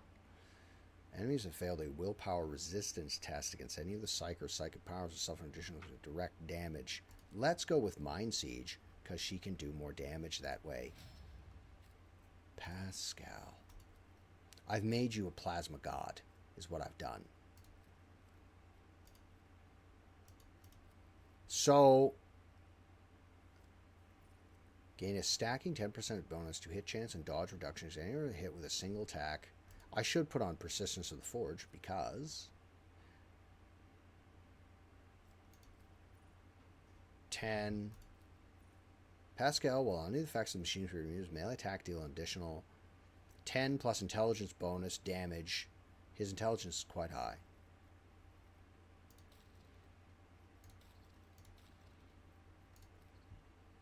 Int 60, so he's got a +6 bonus.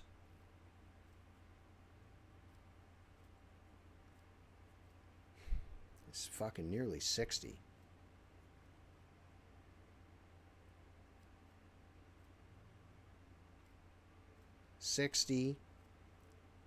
Let's up his intelligence next, and then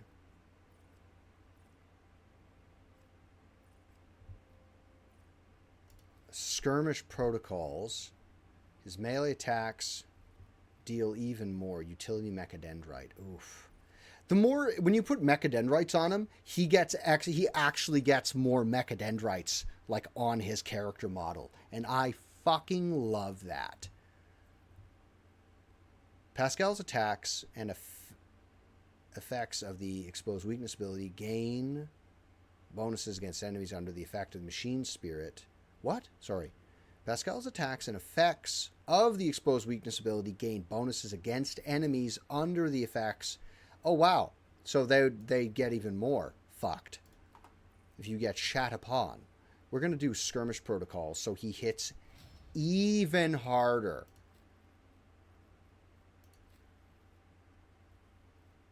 So, what's your agility, son? Nearly 50. Perception. Let's up your agility, because you're an assassin, you need to be fast.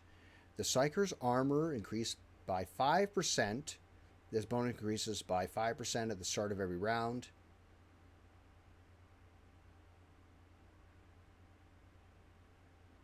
The Psyker's armor increases by 5%. This bonus increases by 5% at the start of every round. So does it stack?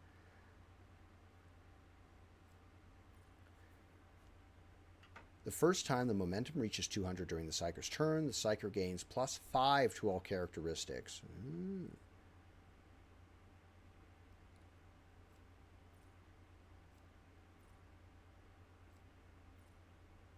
Psyker's psi rating is increased by +1. If someone else uses a heroic act. Okay.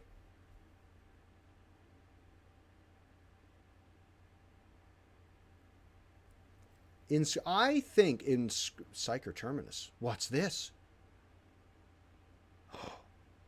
Each level of psi rating provides a Psyker access to new psychic powers. It also strengthens damaging psych. Oh no, I've made a mistake. Could I have taken that for Justin?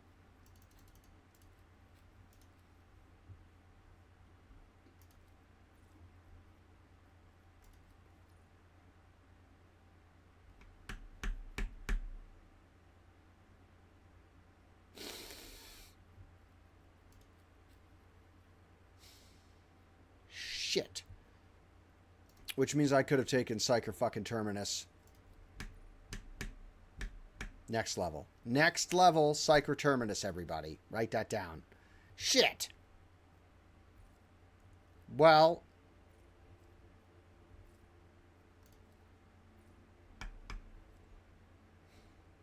That Strange Vitality is very good. I will take Psyker Terminus and see what that gets us. His psi rating is fucking 3. That's very good. That's very good. Psi rating of 3. Abelard. My son. Abelard. You have one ability off Fellowship, right? Get into cover. Can I please take the thing? I guess I don't get any extra abilities, eh? Okay. He's never that low. He's never under 40%.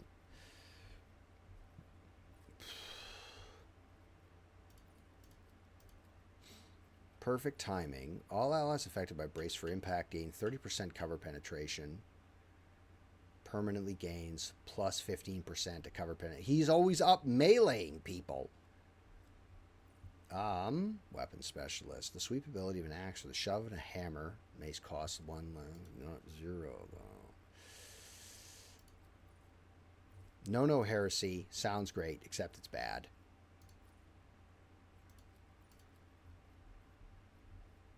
I never let him use it. I never give him a bolt pistol. I want very much to give him a fucking bolt pistol.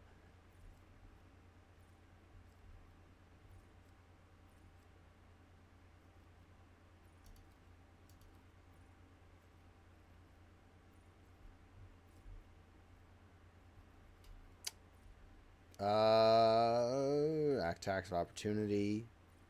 I have to actually use Brace for Impact, though. I have to actually use the ability. All odds affected by Brace for Impact gain an extra turn with 0 AP and 3 movement and increase their cover efficiency by 20% for 1 round. Targets can only use movement abilities, heroic act, or desperate measures during this. Okay. Where's the ability that lets me use a bolter? Bolt Weapon Expert.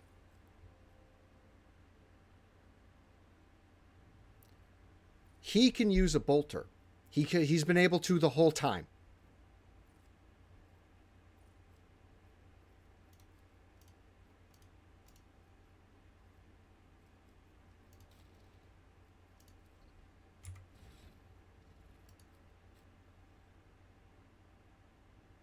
Because I must have given it to him before. I must have.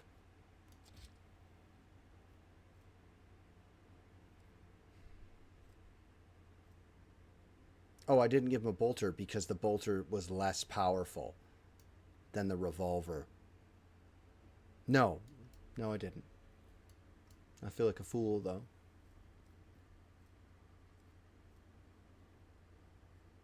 Yeah, I'm going to give him a bolter. His weapon skill, his ballistic skill is not great, but he can make up for accuracy with volume. So I'm going to give him that dead snub. The revolver, pretty cool. However, let's go back. Let's increase his fellowship because he has abilities that go off fellowship. His toughness is what? Fucking nearly 70. We're trying to find an ability that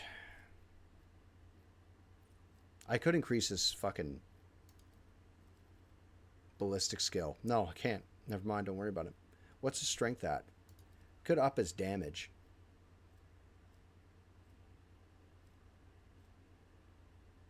He does have abilities that go off fellowship. Does he?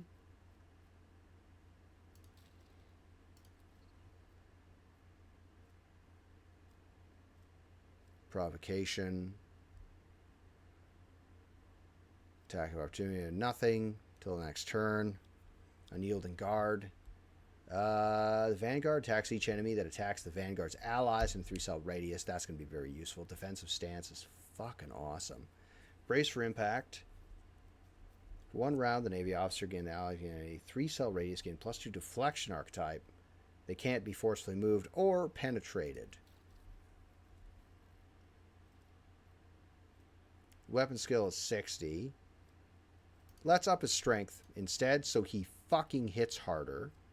And then all allies, including Xenos, the current party, gain characteristics he was chosen. So what was his characteristic? I am going to give Abelard a power weapon. Eventually. I do want to give him fucking power armor. Very much. But for now, we'll just take Stronger Together. Complete. And then what are his features? Vanguard. Archetype Warrior. Origin Talents. Melt a weapon proficiency. You can have a fucking melt a gun? Proud of you. Humanity's finest. Anyway, except for... So what happened? What did you pick?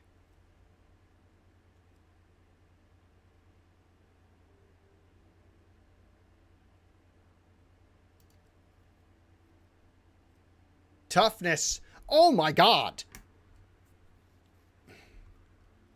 And he's slightly dogmatic. Okay. But he's mostly an iconoclast. Hold on. Damage dealt by charges increased by 12 when the ability is used from distance of more than 5 cells. That was productive. That was a productive level up. So let's...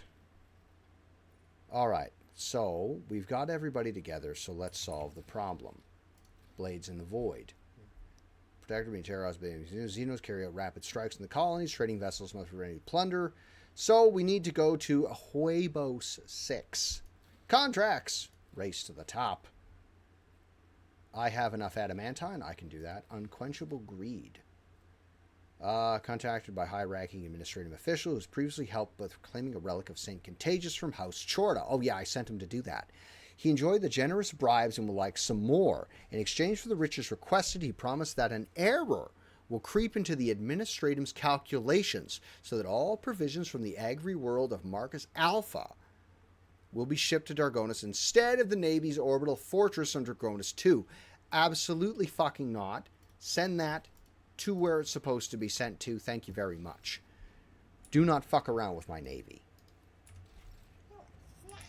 A snack? What?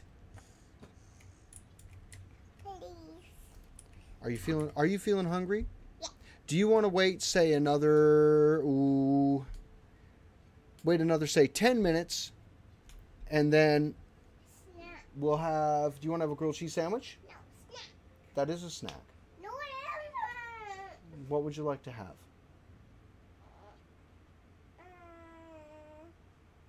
Cookie. You're going to need more than that. Go see if Mandus is upstairs. Go have a gander. Have an ask. Use your manners.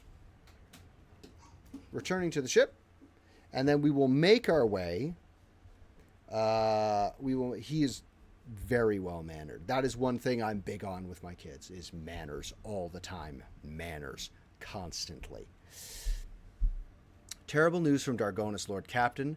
The subsidiary Hive City, Scripone 84-249, has been destroyed in a series of cascading failures. Production is halted and millions of people have broken their vows of obedience and are fleeing. Many of them are perishing in the wasteland and overloading the transport lines leading to the neighboring hives. The surrounding residential sectors are becoming increasingly agitated by the influx of refugees. What is your directive regarding the distributions of these refugees? Yes, my boy. Amanda said food. Food? Well, Make you food. I'll make you food. Can I finish? I'm nearly done. Another 10 minutes and it'll be time for food. I want paper airplane. I will make you the bestest paper airplane's ever been made. I want 4.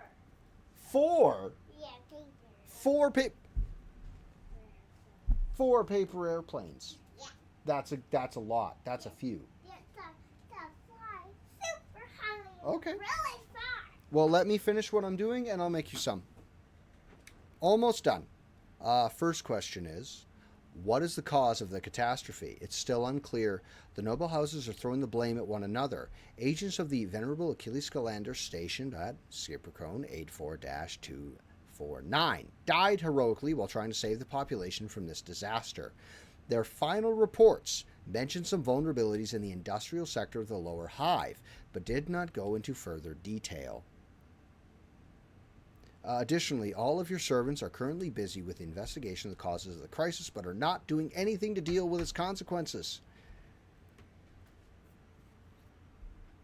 I agree. I told him I'd make him a grilled cheese sandwich. He wasn't a fan of it, but guess what he's getting, everybody? He's having a grilled cheese sandwich.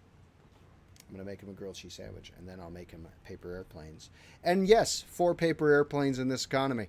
Do you know how much it is to lift a medium-sized plane off the ground? I used to work at an airport. It was like $18,000 Canadian to lift an airplane off the ground. We haven't even gone anywhere yet. Heinous. The aviation industry is a fucking heinous amount of money. Sorry. So let's see.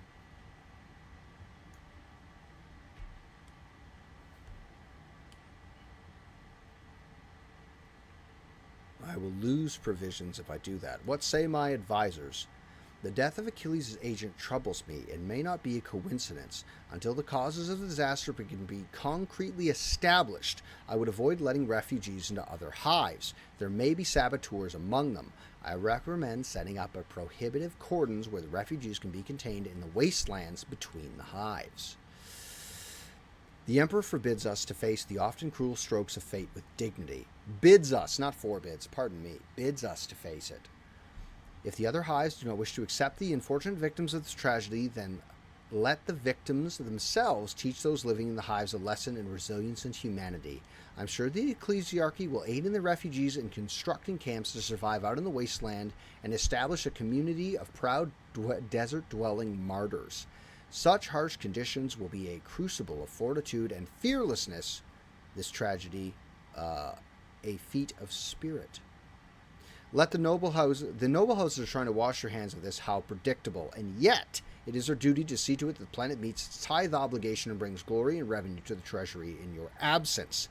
Let the aristocrats take care of the refugees and make sure they don't stop until every last refugee has some task to fulfill. Abelard, remind the noble houses of their duties. Lady Clementia will ensure that your declarations will find their way into every ear and zealously embraced. The hives that have accepted the refugees are now overflowing with surplus labor. The refugees are willing to work twice as hard as the usual workers, who are already exhausted by their everyday toils. Many refugees have entered the Rogue Trader service and replenished his ship's crew. Dargonus' nobles took no pleasure in distributing the refugees. Some of them have found their way into the personal service of the nobles, thankfully to receive a Nutribar and a mat on which they can rest for 6 hours per cycle. Others could only attain the most grueling jobs in the manufactoriums and service stations. They may be oppressed, but they have survived. A dysphoria scattered across the hives of Dargonus. Let's start with a +5 bonus to all skills. Ooh! Root cost -2. What does that mean? Profit factor of 1, security down by 1, chemicals, weapons, efficiency up by 1, and mechanisms ×1. Restoration. A new hive will be established on top of the ruins. Palace statiums will be constructed on top of the ruins for the aristocracy, the dead and the dying fertile. Shit! I don't want to help the nobles. Fuck those guys. The surviving spire will be rebuilt into a space elevator and will be capped by an emporium, excepting those ships that are too heavy to land on the surface. Damn, that's really good.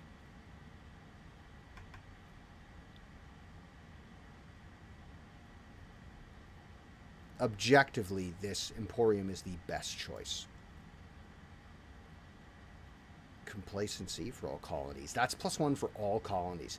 That's +1 for everybody and people, but I lose money.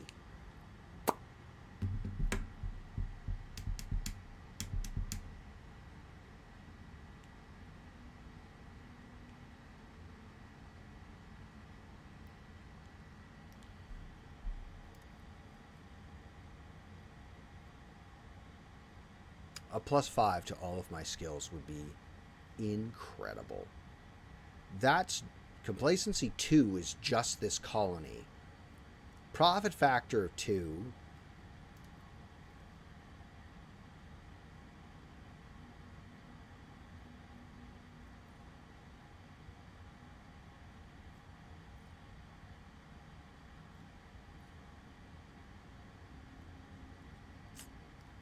Only a negative of 1.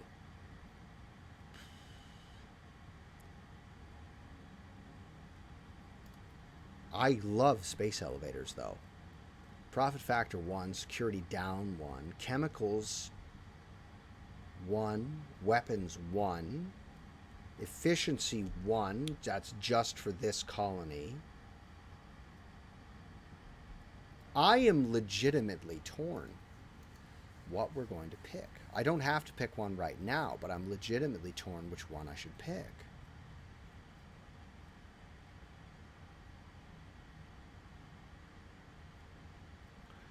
I'm really torn between Restoration and Emporium. What's root cost? What does root cost do? Let me open this up over here and have a little gander, have a little peeky looky. Trader root cost. What is root cost?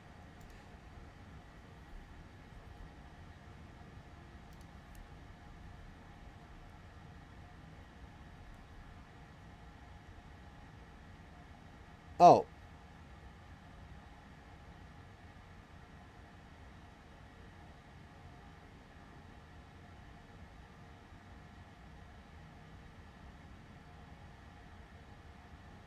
Okay, so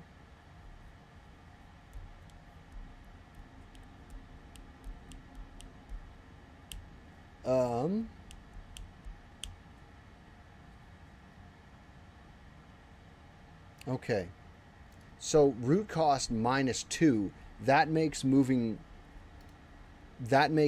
through space easier.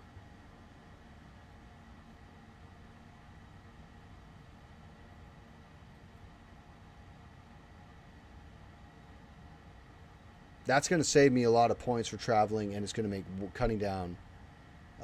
Seems to be tied to the cost of your insight point. Well, yeah, I'm thinking that's the case. This is amazing. This is really good. ×3 people is really good.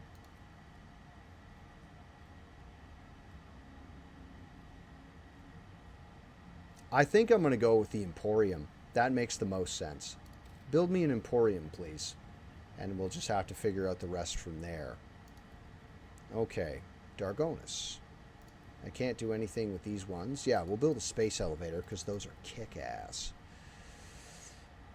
Okay, so we've got...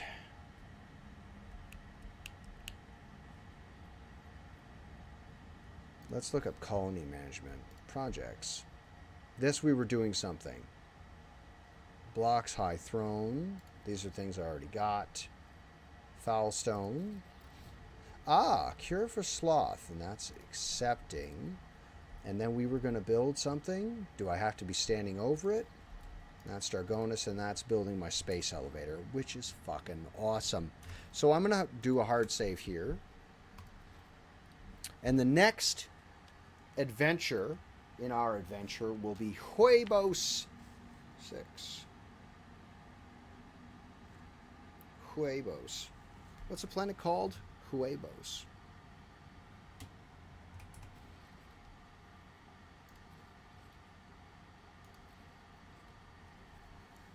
VHEABOS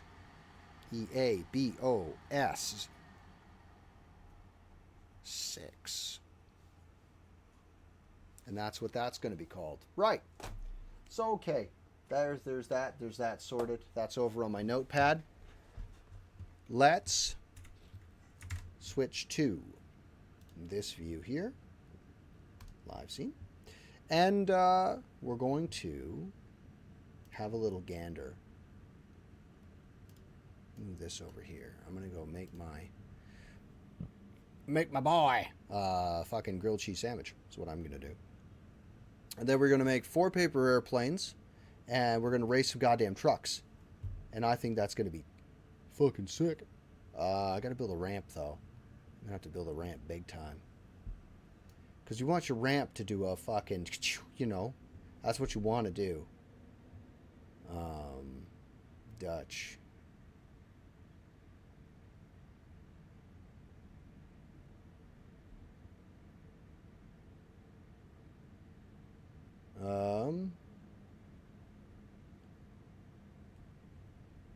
Let's find a human being. That's...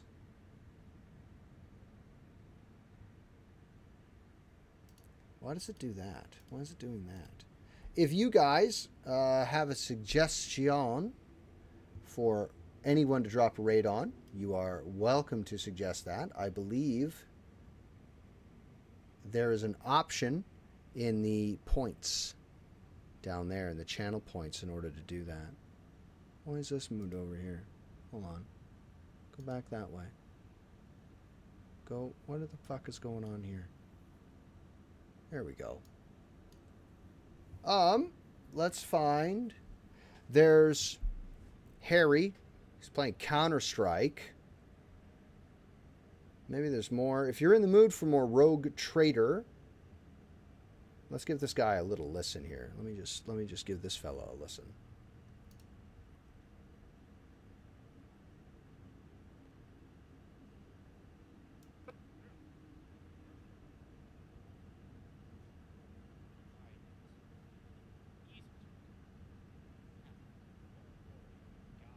Oh, he's way back in the prologue, this fella. And he's asking specifically for no spoilers. I don't know this person. I believe his name is Little Scott 1. So let's drop what we have. Let's drop a quick raid over there and spread the love as best we can. So we're going to do that. Let me find this fella again real quick. Little Scott. I believe it's his first time playing Rogue Trader. So let's do that. Anyway. So anyway, listen, guys. I'm going to go off and make a grilled cheese sandwich for my boy and make some paper airplanes and do a bunch of dad stuff. And I may be back later this afternoon. It depends. It depends. I'd like to be back later this evening. If the lads want to do something, cool. I simply must finish this model. It's haunting me. It laughs. It's on my desk laughing at me, but I may wait till I get a brand new camera. Anyway. But that's expensive, and that's money, and I don't have money for another camera. So anyway, tonight, later this evening, we'll sit and we'll listen to... probably listen to a bunch of heavy metal or whatever and work on some Warhammer models. I think we'll do that. Failing that, if any of the lads are around and available, flip me a message and we'll play some games together, or I'll just paint, either or. Fine by me. I hope to be back this evening. Anyway, I'm going to go. I want you to look after yourself, look after somebody else, and I will see you next time. Thanks, everybody.